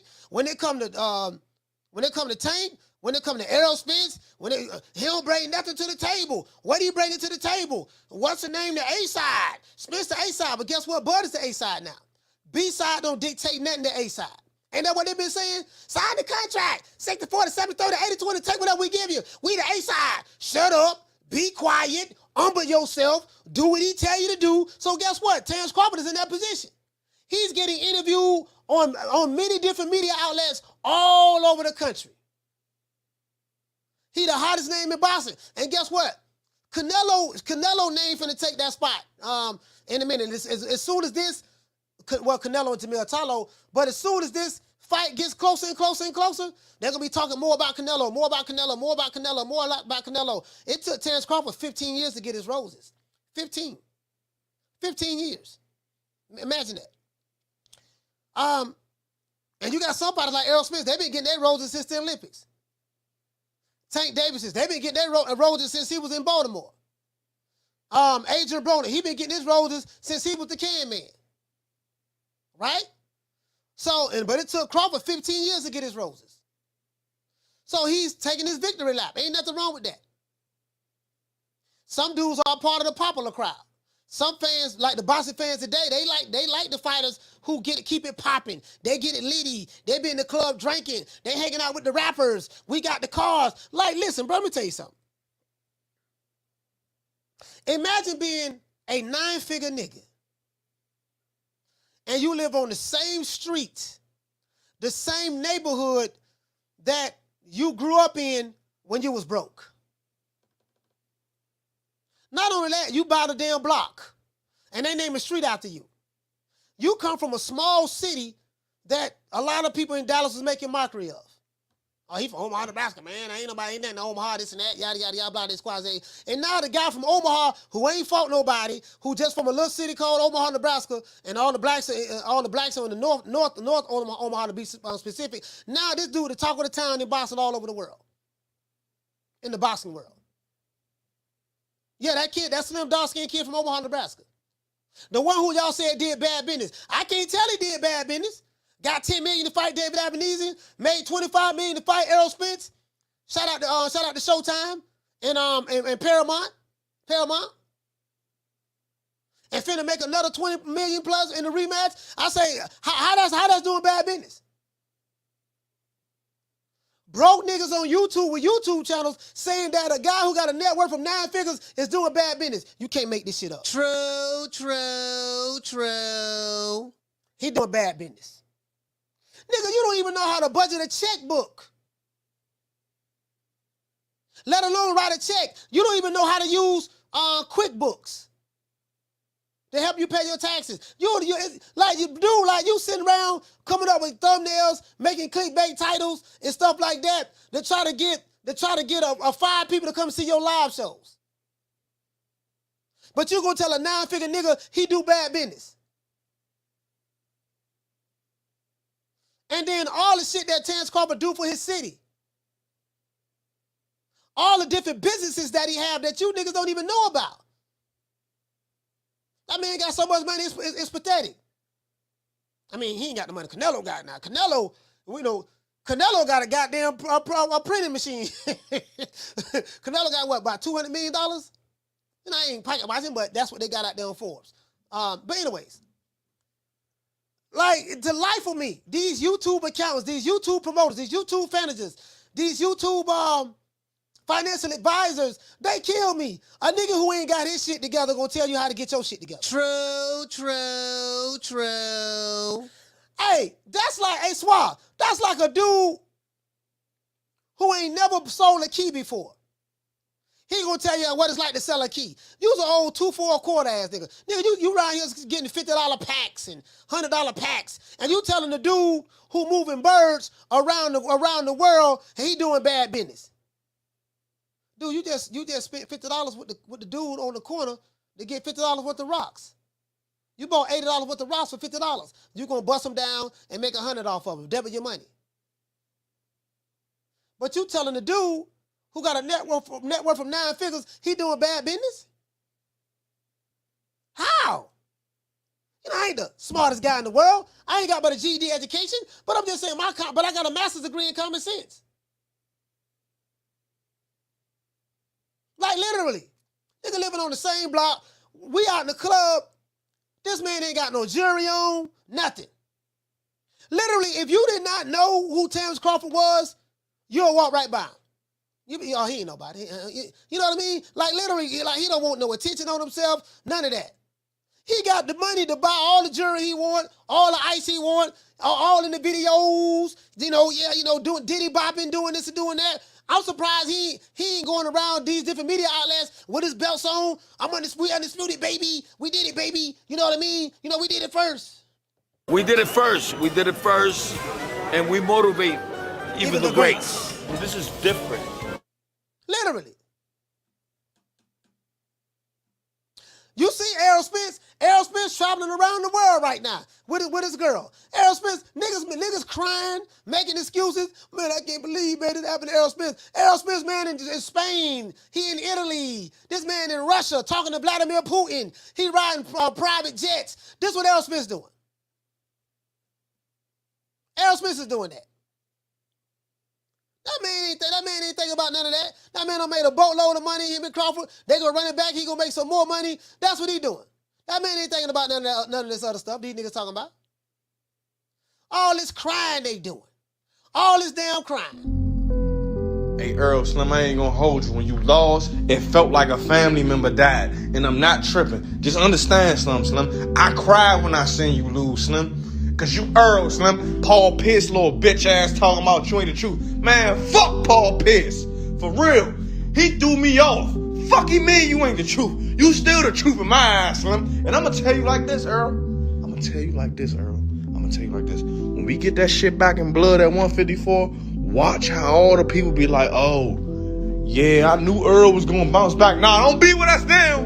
Don't be with us now, Slim. Cause when we get that shit back at 154, you bitch ass, man, y'all stay over there. We gonna get this shit back, Earl. Earl, I gotta come to Texas myself and train with you, Slim. I quit my job right now. Come train with you. Fuck that, Slim. I'll be a fucking, man, look, Slim. I got this technique you ain't never seen, Slim. So the Bob, man, I got some shit up my sleeve, Earl. Just call me if you need me. You see what I'm saying? It was that was funny. That was funny. Carlo, what's the name you calling from? Well, Coach, this is Marco from the 714. I can't hear you, fam. Your phone breaking up. Say it again. Marco from the 714, Coach. Oh, Marco, 714. Talk to me, Marco. Coach, I don't know if you had a chance to watch this press conference the last couple of 2 days, but Charlo is on some act right mode. That boy's not tripping. That boy's not being out of hand. That boy, I never thought I'd see Charlo compliment another man. He said Charlo. I don't know if it's Al Heyman. He said Charlo. I don't know what it is. Hey, doggo, you think Charlo? Hey, Charlo. Oh no, but dog, come on, You man. know, act right more, Coach. No, act man. right. Canelo out there looking chill as ever, and I'm telling you, for what I hear, the interviews that I've been listening to, he's not even riding with his brother, talking about Caleb's plan smack the shit out of him. He's like, oh well, that's his problem. I'm not involved in that shit. So I don't know what the line's going through, but I don't know, Coach. I've never seen him like that. Bro, that's crazy, bro. You know, Jermell got the taste slapped out of his mouth, and I'm like, man, Jermell, talk. No, come on, man. No, not Jermell, man. Jermell, you know, I wanna. Hey, they ready to say Charlo ain't keeping that same energy. Everybody knows that shit.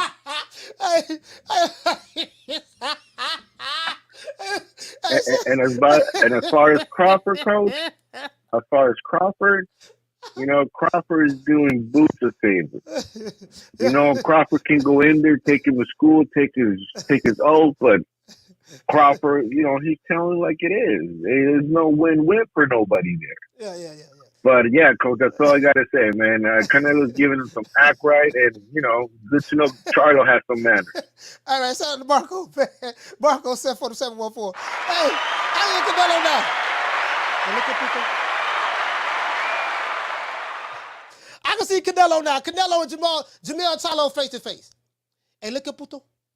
Come here. I don't want you talking shit. No talking shit. Tell you something, Puto.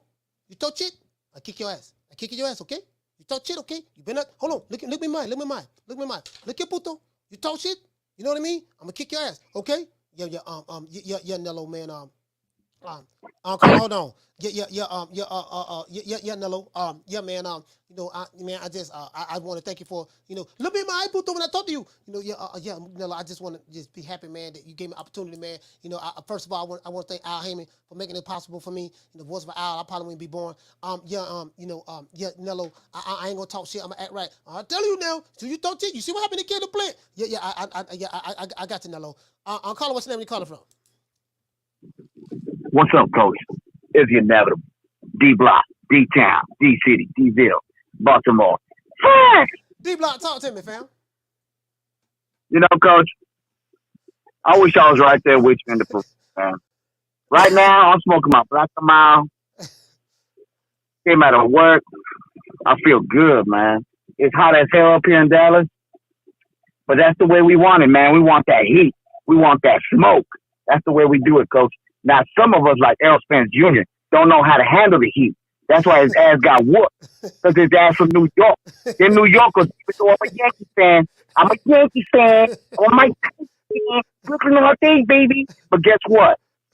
I love my Mike Tyson. I love my Yankees. But at the end of the day, this Texas heat is different, baby. I don't care what they say. I've been to Florida. I've been to California. I've been to Arizona. Arizona ain't shit there. Come to Texas, baby. We got it all. Got cows. We got the top women in the whole world. I mean, we got everything here, Coach. What else you want? I'm just being real with it, Coach. Now, when a sucker comes from New York and he try to act like he's from Dallas, from D-Town, he feels, right? He try to speak, he's Texan. He try to flick them coins like he about to make something. He ain't nothing but a fake ass pimp, Coach. That's what you're saying. He ain't got the right coat on, the right hat on. He ain't got shit on, Coach. All right, so Charlo, the same motherfucker that keeps on saying he's from Texas, motherfucker, get your ass back to Louisiana. Same shit gonna happen. You can't handle the heat. You can't be about the heat from D-Town, baby. Because in the reels, you know how it is, Coach. What you gotta say to that, Coach? I know you miss me. Jermell I know you miss me. Charlo I know this cat missed me. Jermell Charlo from Louisiana. Yeah, They got that swampy ass. They got that swampy ass heat. Swampy ass heat stinking up. Nah, Louisiana don't want him. They kicked him out. Well, especially Jermell Charlo. Jermell Charlo can't come. Especially Jermell. Jermell, boy, Lord have mercy, boy, Kelly Prince slapped the shit out of him. Jermell, I'm not gonna lie to you guys. I gotta watch both press conferences. But I've been hearing that they say Jermell Charlo been on his best behavior. Do you think Canelo had a long conversation with him? Or Coach, you already know he went backstage with Al Hammond and sat him down and said, "Look, mijo, we can't do this right here. Get some elote. If you know what elote is, Coach, you know what I mean. Yeah. Okay. So elote. You gotta behave your best behavior. Don't talk my boy, because he's the one making this. He's gonna bring in the cash. Okay. Yeah. You understand that 154 no more. The WBO took your title. Don't cry. Don't be a crab baby. Spence-Crawford's gonna wait for you down there. At the end of the day, he's still under contract. Is he still under contract? Yeah, it could be. But I think they just slapped him around, Coach, and told him, look, you best behave, show some respect for the king, because that's how they do it. Right, Rick Tans, Houston, H-Town? I mean, they still represented him, I guess, Coach. I don't know about that. But I bet you that's what happened, Coach. They slapped him around, made him look silly, said, be in your best behavior, or you ain't getting shit. D-Block, D-Town, D-City, D-Ville, Baltimore. You know what, man? I'm expecting Jermell Charlo to get up there and talk that shit like he did with Tony Harrison. Yeah, nigga, fuck Canelo. Yo, I don't like that little short motherfucker anyway. Cause fucking with me, you gonna get knocked the fuck out. I'm a knockout artist, baby. I don't care about no damn Canelo. I'm gonna knock the freckles off his face. I'm from H-Town. I'm from Houston. You get what I'm saying? You been ducking my brother. This is what I'm expecting from Jermell Charlo. You been ducking my brother for years. You don't want to fight my brother. You been ducking him. You know what I mean? Now I got to step up and put them paws on you. You think this a cherry pick. You think this an easy win for you. I got something for you. This is what I'm thinking Jermell Charlo going to do. He is so nice. First of all, I want to thank Al Hammond, man. Give him an opportunity, man. Canelo, man. He's a great fighter, man. I'm just happy to, be in the ring with him. He chose me, man.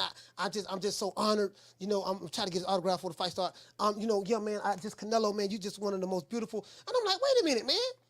Hold on, caller, hold on. If I've been coming with a narrative that you've been ducking my brother for years, and you've been ducking my brother, the first thing I'm gonna bring up in the press conference, yeah, you've been ducking my brother on Jermell Charlo, but don't worry about it. Now you got to deal with me. True. I'm expecting some Clubber Lane type stuff from doggone Jermell Charlo. I ain't getting none of that. But this ball been taking the easy matches, fighting other balls. Caller, what's your name? Where you calling from? What's up, Coach? This is M1 from the BX. M1 from the BX. Talk to me, fam. What's up? Yeah, man. What's up with this nigga Derrick James being all nice with Canelo and Eddie? Oh, my God. Boy, listen, M1. Hold on. M1, check this out. I want to show you guys something. M1, I'm glad you brought that up, brother. Check this out. Oh, shout out to Jamario. You said I missed the super chat. I got you. I get you. Shout out to Jamario, man, for the super chat. Hey, listen, check this out.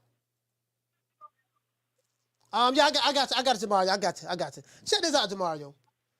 When Derrick James, Spider Aerosmith was in the process of fighting Terrence Crawford, he talked all kind of shit to the brother man, Bomac. You eating Cheetos, you fat, you this, you that. This his whole staff. This Crawford, this Bomac, this all of them. He talk shit to the black man. Of course, I'm being facetious, but I just want you to follow me. Just follow me with this here. But then, when it comes to the Mexican man, doggone Eddie Reynoso and Canelo, man, oh my gosh, can I sign your shoes? Oh yes, Canelo, Eddie Reynoso, you feel great, you're so phenomenal. I love you, man. You just, I want to learn from you, Eddie Reynoso. I want to learn how to be a good trainer like you. I'm like, wait a minute, why you had all the energy for the black trainers and the black fighters, but then when you get in front of Canelo and Eddie Reynoso, you kissing ass. True. Go ahead, M1. Sorry about that. Yeah, man, that shit had me sick. Like, look at this punk motherfucker trying to diss Bomac. You know what I'm saying? And now you over here sucking them off, man. Like, what the fuck? What kind of shit is this, bro? Man, I told you, man. Canelo running the PBC right now. Soon as Canelo come in the building, everybody got to bow down. That's just what it is. You ain't gonna find Leonard Ellaby ain't gonna say nothing bad about Canelo. Floyd Mayweather ain't gonna say nothing bad about Canelo. Fight Hype ain't gonna say nothing bad about Canelo. Nobody, everybody gonna fall in line. That's what it is. Canelo don't came in that motherfucker. Listen, now I don't know how true this is now. I'm gonna say this before I let you go.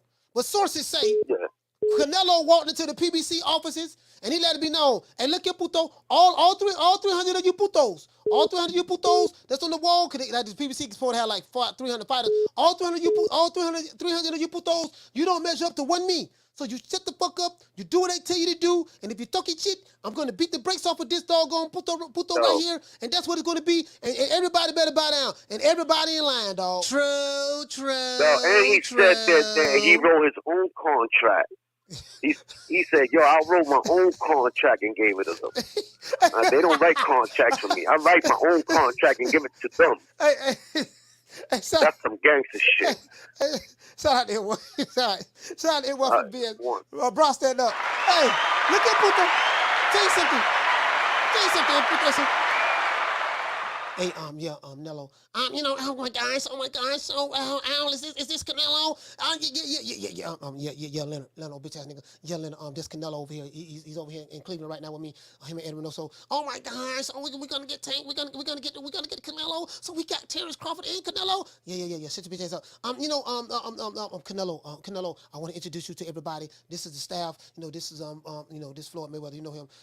That's Booger Ray Leonard. His bitch ass. This is the rest of my 300 fighters. Anything you want to say? Yeah.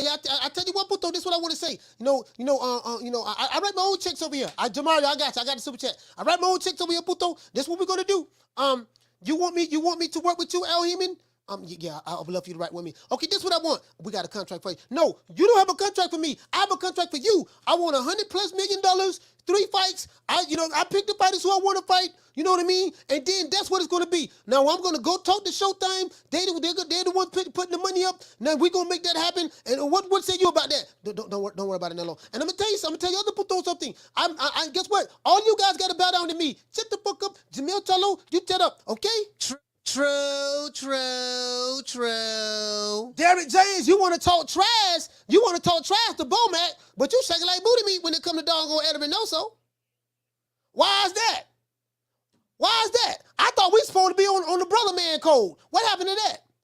Carla, hold on. Shout out to Jamario. Hey, okay. Dropping that quarter of a bam dub on your boy. Hey, Leroy. Super chat received. Playtime's over, boy. Hey, so so much for that cold shit. So much for that fake ass pro black shit. Shout out to Jamario. What did he say, fam? He said Boost was taking the WBO route until they seen what Bud did to David Avenesian. Then he switched to the IBF thinking Spence was going to beat Bud. Yeah, for sure. Whatever the reason may be. Carla, what's your name? Where you calling from? Coach, what's going on? It's Raphael from New York. Raphael from New York. Talk to me, fam. So, Coach, just a quick question that I want to ask you is, if you don't think Charlo comes down to 154, you don't think then Bud should consider just retiring and just retiring on top? Because going up to 154 and then kind of trying to pick up belts and it's going to take him a couple years for him to try to collect everything. If that becomes the route, do you think that he should just call it a day? Because he did say that he was considering retiring if he didn't get the Spence fight based on the investment and everything that he has made already. Yeah. Right now, Crawford is in the position. He's the A side. He can do whatever the hell he wants to do. I'm telling you what I know. He wants Jermell Charlo. Told me this in my face. He said, he said his words exactly was, he said, I want that bitch ass nigga bad. Because a lot of people think he tough because he be looking mean and all that stuff there. He said these tough dudes that's supposed to be the bullies. He said, I'm going to show you how to handle those guys. He said, that's what he said. That's what he told me. I'm sharing this with you. That's exactly what he said. He wants Jermell Charlo bad. But now Jermell Charlo, he's all over the place as it relates to Crawford. I just heard him.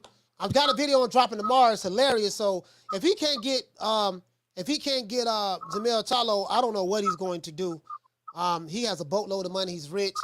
Crawford is very, very conservative with his money. He made some great investments. As Floyd Mayweather would say, he'll never be broke again, and he's taking good care of his family. So if he can't get him, man, I don't know. I can't sit here and say what he should do, but he's not going to be fighting forever trying to collect all of those belts. He's not going to do that. I can tell you that right now. Second thing, Coach, and I'll just leave with this off. I originally called the first time after the fight happened, and I had mentioned how shocked I was. I was shocked how it was a crazy lopsided performance. But also, this is something that people normally don't talk about, is that super fights tend to be duds. And I think going into the fight, the whole, fight is going to be made. No, it's not. We have disagreement. Fight is off. And that going for a couple of years, that kind of turned off a lot of people, particularly me.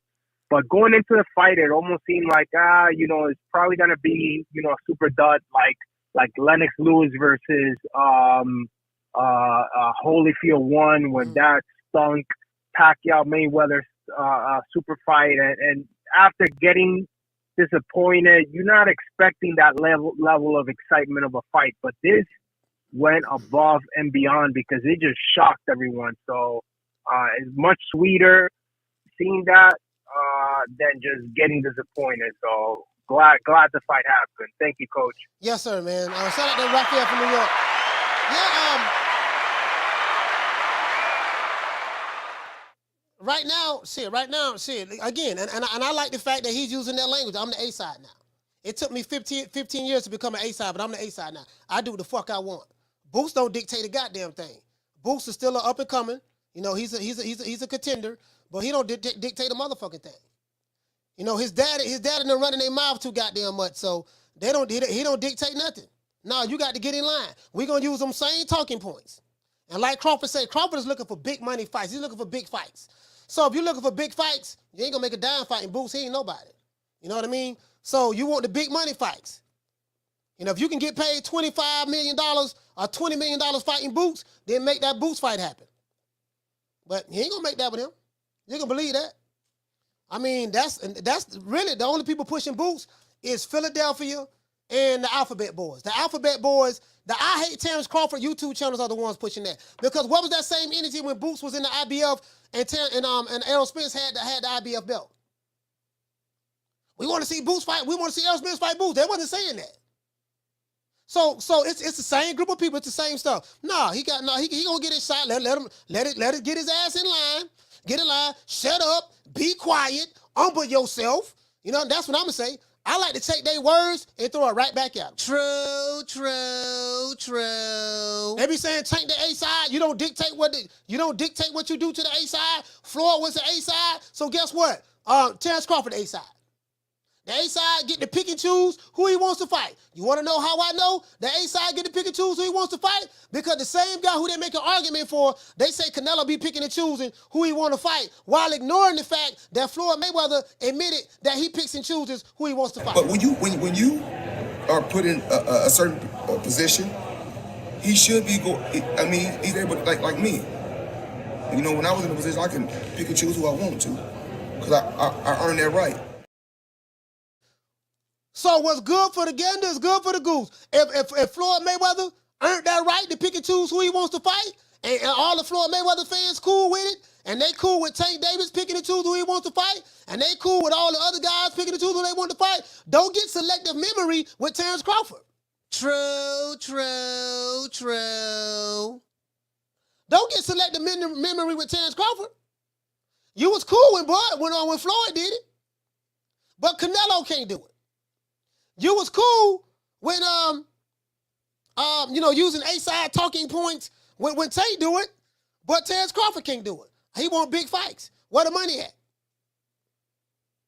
And I'm not an agent of Terrence Crawford. I met his agent, but I'm not an agent or anything. I'm just saying. All I'm saying is, y'all, they got to keep that same energy. That's all. Don't switch up now. Don't switch it up now. Be consistent. I'm just throwing it back at you. Let's give everybody a round of applause.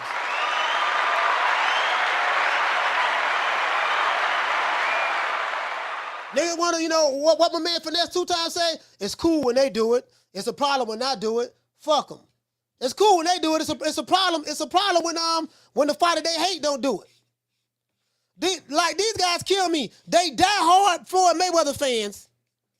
Get mad at Canelo, say he picking and choosing who he wants to fight, while ignoring the fact that the guy who they're a diehard fan of, he did the exact same thing. True. And he's on video doing an interview at a Tank Davis fight press conference, telling you that's what he did. Leonard Ellaby tells you all the time, Tank is the A side. You don't tell us what to do. You don't dictate us what to do. We the one dictate to you what we. Shut that soft ass shit up. And the best man will win. That's some soft ass shit. Shut that soft ass shit up. All that soft talking. I know you can do it, man. You got the. Man, shut that soft ass shit up. It's funny how that work, huh? It's real funny how that works. And who's the next big star under Mayweather Promotions? Ooh, we have quite a few young guns, as I say, and I don't want to leave any names out, but we have a great roster of young talent, and we've been very selective about what we're doing, again, because when you have, an abundance of fighters, it's hard to kind of focus on. When a big fight is to be made, it has to make sense for both sides. No promoter or company is going to put their guy in an event with everything to lose and nothing to gain, especially when we talking about this. You know what I'm saying? Interesting. If it's a big name, it ain't but two big name fights out there for Crawford at this point of his career. Errol Spence is a big fight. Fight Errol Spence again, rematch. Spence is probably going to activate that rematch clause in Jermell Charlo. If you can't get Spence and Jermell Charlo, ride into the sunset.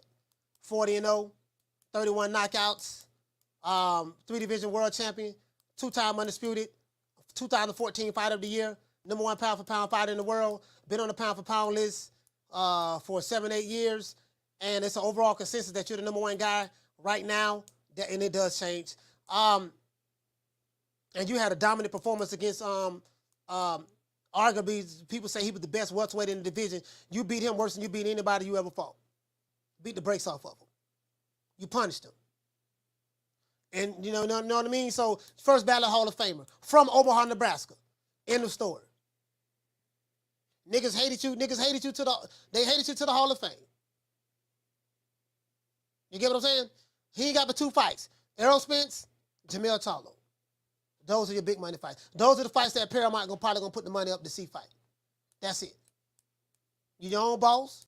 Do what you want to do. He has a right to do what the fuck he want to do. Like he said in the interview, he said it took me, I bust my ass. What he said in the interview, I forgot who he did the podcast with, but he said I bust my ass to get to this position. Canelo Alvarez bust his ass to get the position that he's in right now. But he said, I bust my ass to get to this position. I don't give a fuck what nobody say. I earned the right to do what the fuck I want to do. I'm the A side now. Took him 15 years to get there. He not going to sit here and listen to no niggas on YouTube who hate him. Or some niggas in mainstream media who hate him. He bust his ass to get to this point. So you got to keep that same energy. If certain fighters can do certain things, guess what? Well, he should be able to do it too. True. And there's nothing that no one can do about it. Let's give everybody a round of applause.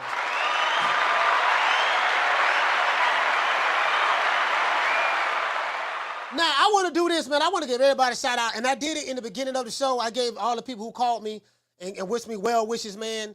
I want to give everybody who called me and wished me well wishes. Oh, man, here you go. Hey, shout out to Jim's IT. Hey, okay. For dropping that quarter of a bam, thou wow on your boy. Hey, Leroy. Super chat received.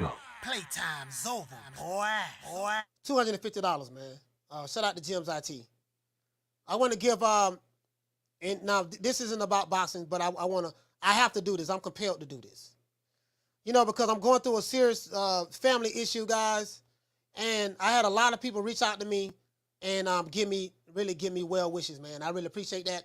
Shout out to this guy here is probably #1 on my list. Shout out to Jim's IT, man. Hey, okay. For dropping that quarter of a dub. Y'all don't know who this guy is. Dropping that $250 cash out. Y'all don't know who this guy is.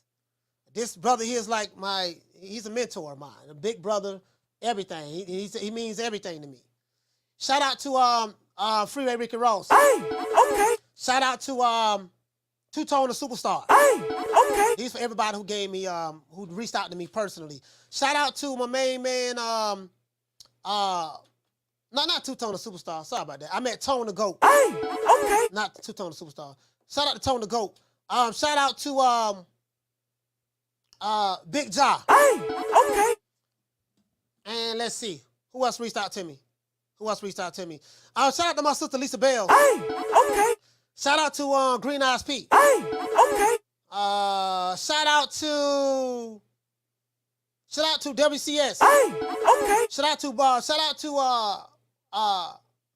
what's my name, man? Shout out to my blood boxing, man. Okay. Shout out to Rockman be in the chat. Okay. Shout out to your boy Mumbo. Okay. Shout out to my brother Roshiki, man. That's another one. Shout out to Roshiki, man. That's another one right there, bro. Me and our brother had a really good conversation, man. That brother there is solid as a rock, bro. Like real solid dude. Shout out to Roshiki, man. Okay. Shout out to Steve Kim. My main man Steve Kim hit me up. We had a good conversation as well. Shout out to him, man. Okay. Shout out to Rick Glazer. Rick Glazer reached out to me as well. Okay. Shout out to Monty. Shout out to Monty, man. Omaha, Nebraska, stand up. Okay. Shout out to Coach Red, Terrence Crawford's trainer. Shout out to Coach Red for reaching out to me as well. Okay. Shout out to my neighbors, man. Rachel, and shout out to Rachel and damn, I forgot mother. Damn, my neighbor gonna be mad as hell at me, man. Damn, she gonna be. Shout out to Rachel and Andrea. Okay. Oh, they gonna be mad at me, man. Shout out to my cousins, my relatives. Shout out to Food Revolution. Shout out to Sabbath. Okay. She reached out to me as well. Shout out to Karma Serene. Karma Serene reached out to me as well. Okay. I appreciate you, sis. I appreciate you, Lisa Bell's Food Revolution, Karma Serene. Shout out to Myron Magnus, DC Stand Up. Okay. Shout out to Bruce Gas. Okay. I think that's it for the phone calls. The people who reached out to me. Oh yeah, shout out to D Block. D Block reached out to me as well. Called and left a message. Okay. D Block reached out to me as well. Called and left a message. As a matter of fact, let's go look at the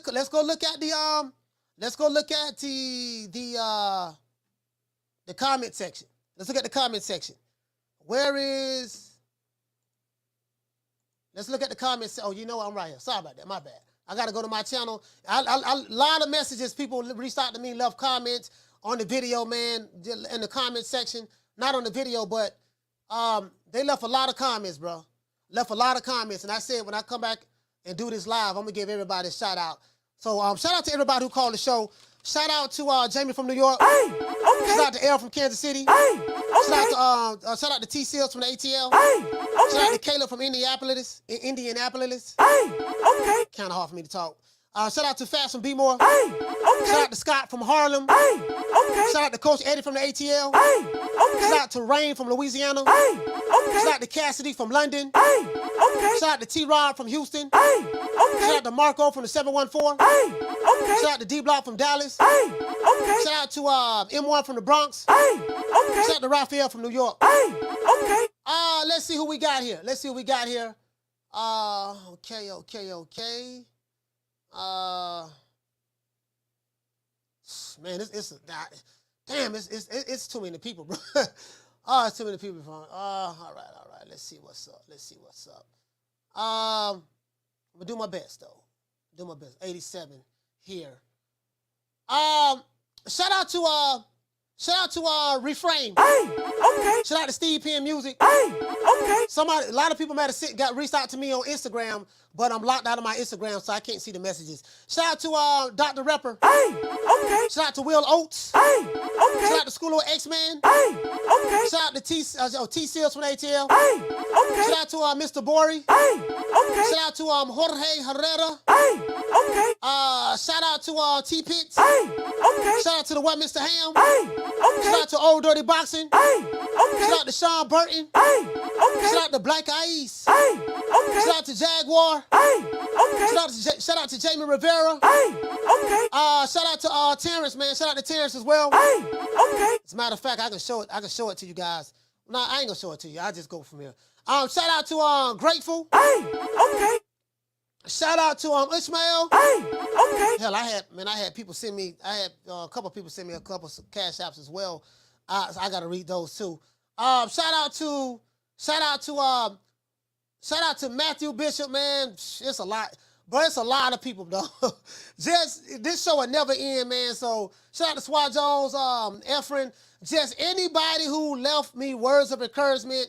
As a matter of fact, let me show it to you guys, because I don't want nobody thinking I'm capping. But anybody who left words of encouragement, because it's literally a lot of people. It's a lot of people, man. You see them here, Knockdown 305, Ninja Nate, Grateful, Ronald Finkley, C to the J, just everybody here. Edward Camacho, just everybody. Food Revolution, Bless 365, what the sister name? The Duchess of Wisdom, Jackie Hernandez. It's so many people. It's so many people on Twitter as well. Just some of the content creators gave me words of encouragement. IBLP, me and him don't get along. Don't always agree on everything, but shout out to him. IBLP, shout out to my main man Jules, boxing Jules from shout out to Jules from Ring IQ. There's some more. I got to go to Twitter and look and see. A lot of people. It's just too many, and this show will never end. But I'll be remiss about it and acknowledge you guys, give you a shout out, man, because I really appreciate that, bro. I really appreciated that. I needed that. I was going through something. We still going through it, but things seem like they're looking up. You know, we're keeping that positive energy out there. Not out of the woods yet, but the major part is over with. So now we're in the recovery phase. So I just really appreciate you guys a lot. You get what I'm saying? I had one guy that said some hateful shit, but I'm not even gonna repeat what he said. I ain't tripping. You know what I mean? That's why I'm not saying who it was. You know, because I know how these guys are. These guys are, try to go at certain members of your family, and I'm not the one for that. If you don't like me, come at me. I can handle it. Cause I'm gonna talk shit, do what I'm gonna do. You don't like me, come at me. But my family is off limits. You get what I'm saying? So just shout out to everybody, man. This Canelo fight, shout out to Knockdown 305. Hey, okay. Dr. Paul Evans reached out to me as well. Dr. Paul, Green Eyes P reached out to me as well. Shout out to Butcher Can Man Cassidy who called the show as well. Just Why Not, Swat Jones, Juan Carlo reached out to me as well. Forgot about him. L. Harvey, Gertz, Ali Maddox, salute to you, fam. Dropping that $2 super chat. You say salute to you, coach. You've been in my prayers. I really appreciate that, fam. Shout out to Knockdown 305, Dade County's finest, Sabrina Lee, Joe G. Valdez. I didn't hear anything from you. Maybe you did. I don't know. But salute to you anyways. Shout out to T Seals. Shout out to JC. JC, saw your message as well, JC. Shout out to Sports Fanatic. Shout out to Basil. Shout out to Jamie Rivera. Can't forget about Jamie. My sisters, all of the sisters, man, reached out to me pretty well. Carmen Serene hit me up personally. She got my number. Sabbath hit me up personally. Lisa Bells hit me up personally. Jackie Hernandez hit me up. Shout out to Jackie. Just everybody, man. L. Harvey. Oh, my main man, Thuggin' D. Thuggin' D reached out. I saw your message, Sue Thuggin' D. I saw JC message. Weedy, I saw your message as well. Eric Grimey, I saw your message. Shit, like literally, bro. I was in the hospital looking at the phone, man, and I'm looking at the phone in the hospital. I'm like, damn, because the phone I just kept getting alerts. WCS, reached out to me. Shout out to Red Stripe. Hey, okay. My brother Big G, Big G, man, he was the first, one of the first guys. Big G, man, bro, I owe that man so much, bro. It's so many people that I owe, that I will forever be loyal to, Big G, Freeway Ricky Ross, Roshiki, Terrence Crawford, his entire family, Miss D, Miss Deborah. Shout out to my brother, Uncle D, Monty, Greg, TT, Shantae, doggone Travion, his family from California, all the hitters that I met, just all of those dudes, man, they treated me like, you know, they took care of the old boy. Like, they really, really took care of the old boy, man, like, for real, bro. You would think I was the undisputed welterweight champion of the world. It's Crawford. I'm just there, just enjoying the moment. You know what I mean? But they treated me like I was the champ. Now, it is true. I am undisputed. I'm on Undisputed on YouTube. You guys know that. I got my WBC belt, the IBF, the WBA, and the WBO. Anybody who want to smoke can get it. I got the IBO as well. I got to get the ring, man. I got to get the ring belt. You know what I mean? Everybody know I'm undisputed.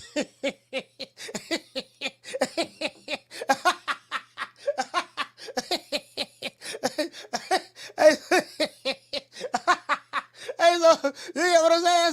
So in a way, I should have brought my belts to the parade. But undisputed, I'm undisputed. Hey, what did he say, Swah? Swah say, Coach, I'm 24-0 in the hood. True. Hey, what my man say? I had a homeboy. He said, I'm 1-15 in the gym. I can't beat nobody in the gym. I'm 1-15 in the gym, but I'm 23-0 in the hood. True. And I'm a homeboy. Nigga, I'm 23-0 in the hood, boy. I'm trying to tell you, boy. I saw the big nuts. Saw the big nuts know what I did to him. Ask Hobo saying what I did to him. Ask Pork Chop Willie. You know what I mean? They know what time it is. They know what time it is, dog. You know what I mean? So, hey, but yeah, man, much love to North Omaha, man. I'll be back. North Omaha. I got to go to Dallas, see my daughter. You know, got to go to Dallas, see her. So we'll be in Dallas. Not now, man. Not now. I ain't going nowhere now, man. You know, I just got to handle some stuff, but I will be in Dallas because, you know, I got to go see my baby girl. So, but other than that, man, that's it, bro. Shout out to Knockdown 305. We going live again tomorrow at 3 o'clock. We going to have some bangers. We're going live tomorrow again at 3 o'clock. I got some more videos dropping. A lot of people hit me up. Man, we saw you on TV at the parade, this and that. And again, it wasn't on me. It was Terrence Crawford. Terrence Crawford invited me to his parade. I told him I was coming anyways. He made me a part of his parade. I'm on the boat with his family. Everybody on that boat is family. I'm the only non-family member on there, me and Shakur. Me and Shakur Stevenson were the only non-family members on there. And then Shakur's kind of like family anyways, because Bud look at him as a little brother, right? So, so everybody was family except me, and, you know, they made me a part of their family, so I appreciate that, you know what I mean? I ain't have to do no D-Ride, none of that there. They just fuck with me. They fuck with me on North Omaha, watch my show. I appreciate you guys, North Omaha. Hey, listen, and I appreciate, hey, Dre, I know you gonna watch this live, Dre. Shout out to Dre, and shout out to Cam, too. Shout out to Cam, because Dre, bro, they said the nigga snitching. The nigga snitching.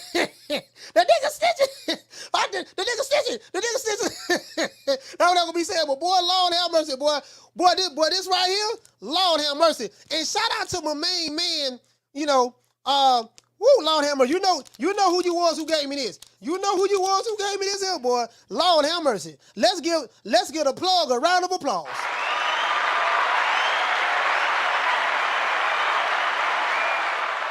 Let's give a plug a round of applause, bro. But I was listen.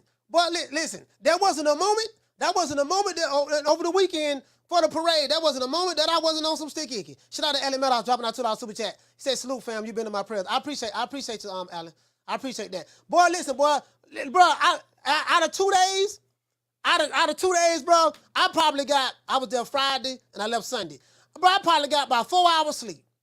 The most sleep I got when I was sleeping on Miss Deborah couch. I was sleeping on Miss Deborah couch, knocked out after the parade. That's the most sleep I probably got. And they took a they videoed me with my mouth open sleeping, because I sleep with my mouth open. So, you know, it is what it is. You gotta be careful, boy. You gotta be careful. They tried to get the old boy. Well, they ain't tried to get me, they got me. You know what I mean? So it is what it is. Shout out to Alan Meadows, man. Hey, okay. Dropping that half for bam, dub on your boy. Hey, Leroy. Super chat received. Playtime's over, boy. He said, "Coach, I went to the Boston Outlet channel and asked him to think about changing his name of the channel from the Boston Outlet to Broke Ass Basement Conspiracy Boston. He asked if I'm lame. Grew up to be lame." Hey, man, the Boston Outlet. I don't know if he hate Bud. He just trolling at this point because he coming up with all types of stuff that just don't even make no damn sense. You get what I'm saying? So let's give everybody a round of applause.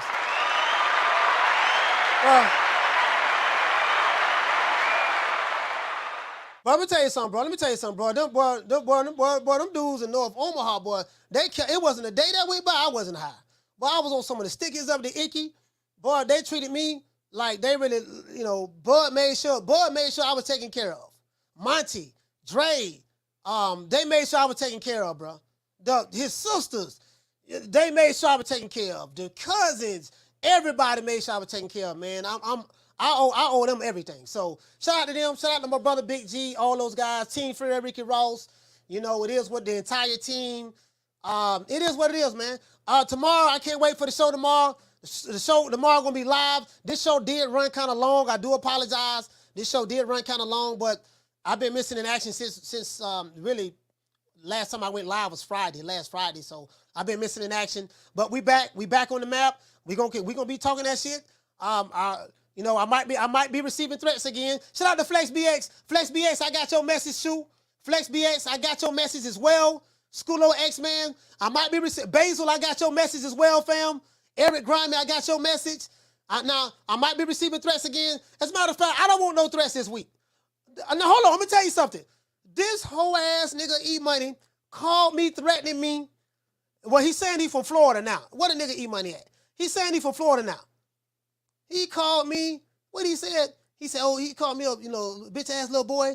I'll come to Tampa and slap you, little boy. I'll come do this, I'll come do that. And I ain't gonna lie, he did make me laugh though. He left a message on the answer machine. As a matter of fact, I'm gonna find the message and I'm gonna let you guys hear it.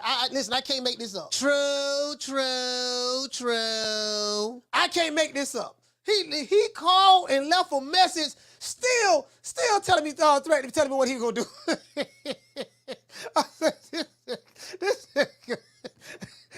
This little nigga here, boy. This little nigga here, boy. Somebody gonna beat his motherfucker. Somebody gonna beat the brakes on him. Hey, somebody. Hey, that's what it is, man. Hey, somebody. I don't know what to say. Boy, this young nigga right here, boy. Boy, I'm trying to tell you, boy. This young nigga right here, boy. He ain't gotta like it, boy, but he better. Nigga, when my name come up, respect it. Let's go. Stop playing with my fucking name. All three of y'all, stop playing with my name. I ain't gonna say it no more. Put some respect on my name. Hey, man. Some dudes just gotta plead the fifth. Hey, shout out to Swat Jones, man. Swat, what's up, man? Plead the fifth. Plead the fifth. 5, 1, 2, 3, 4, 5. Anything you say, 5. Go ahead, ask me a question. Did you? 5. Some of these dudes, we gotta say a special prayer for these dudes. And I want you to hold on to God's unchanging hand, because He helped Joshua fight the battle of Jericho. Yes. He helped Daniel get out the lion's den. He helped Gilligan get off the island. Lord. Now that I think about it, I said that dude ain't from Texas. He might be from Florida. I don't know, but it ain't no telling. But I'm listening to him. I say, nah, this dude ain't from Texas. This ain't no Texas. Because Texas have a certain accent. I'm like, nah, this dude ain't from Texas. He might be from right here in Florida. Because now he's calling me from a Florida number now. You get what I'm saying? It is what it is, man. We gotta say all praises due to the Most High, the Most Exalted, Mr. Al. Well, I guess I gotta be like everybody else and sing Al Heyman. I can quit my job now, baby. 6 figures, baby. You feel me? I'm about to. But a name. Do you have a name? Oh, nah, I ain't got no name. Name them names, man. They know who they is. Name them names, please. The names need to be named. They know who they is. The Mexican Monster. Hey, man, shout out to Big Gip, man, and for them Goody products, man. Will is in smoke shops near you. Y'all look out for them Gip Goody products. They fire, man. They good. I tried them. I still got some right here, man, right now. And ever since that first night, it seems like I've been going crazy about you. Mint green chrome in the butt, burnt orange 550. Say the pinky ring pimp, give love pussy. Seafood, big pool, make your girl look. Backwoods, big grill, watch the chef cook.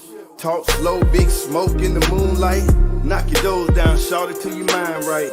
East Point, Fulton, kinda where a nigga from. Got love. Yes, sir. It is what it is, man. Once again, it's on. It's our boy, Coach Malachi Williams. So getting ready to sign out. Y'all know what time of TI is, man. If you're a #1 contender, you do deserve a shot at the title. Now, I am the #1 contender. I'm tired of James the Poodle, Grim Reaper, whatever you want to call himself, ducking me. All right, I'm tired of man driving around town in 8 Rolls Royces. He ain't fought nobody. I'm still in a bro hand. He said, I'm tired of James the Poodle, Grim Reaper, whatever you want to call himself, decking me. Boy, every time I hear that, boy, he say, decking me. It is what it is, man. And to the haters, I'm gonna be back cussing you niggas out again. Ain't that change. I'm gonna be back cussing you niggas out again. You know, it's all in entertainment, but I'm gonna be back cussing you niggas out again. It is what it is. Let me address something to some of the haters out there about me. Y'all can kiss my ass. Twice. Hold on, guys. Hello. Hey, how you doing, Jermell? Okay. I'm ending the show right now. I got it. Okay, all right. All right, guys. The groceries are here, so I got to put the groceries up. But anyways, once again, it's on. It's our boy, Coach Malachi Williams, signing out. True Media Today, USA Boxing. Shout out to Allen Maddox, man. Allen Maddox, salute to you, fam. Hey, okay. Dropping that quarter of a bam dub on your boy. Hey, Leroy. Super chat received. Playtime's over, boy. He said, tell E-Money to keep betting on ESJ. He said, come and go. Like I said, he said, just advise him. He said, to hit him, just advise him it come and go. But like the outlet said, probably wouldn't. Okay, all right. I got you, fam. So I'll see you guys tomorrow, man. I got some videos I'm dropping tomorrow. See you guys tomorrow. Once again, this song's our boy, Coach Malachi Williams, signing out. True Media Today, USA Boxing. It is what it is. Shout out to Gloria Day and the Fabulous Centrips. Gloria Day and the Centrips. These niggas don't play. These niggas don't play. We don't play. You ain't heard. They be tripping. We be tripping. So they swerving on. No faking and no snitching. And repping hard for the set. Oh, mamas, it ain't no lie. Because niggas gonna bust. Niggas gonna bust. See you guys tomorrow, man. 3 o'clock Eastern Standard Time. Y'all know what time of TI is. Let's go ahead and do it like this here, man. For we had the crawfish parade celebration. Team Crawford. Just for their entire family, that entire team. Salute to you guys. Omaha, Nebraska. Stand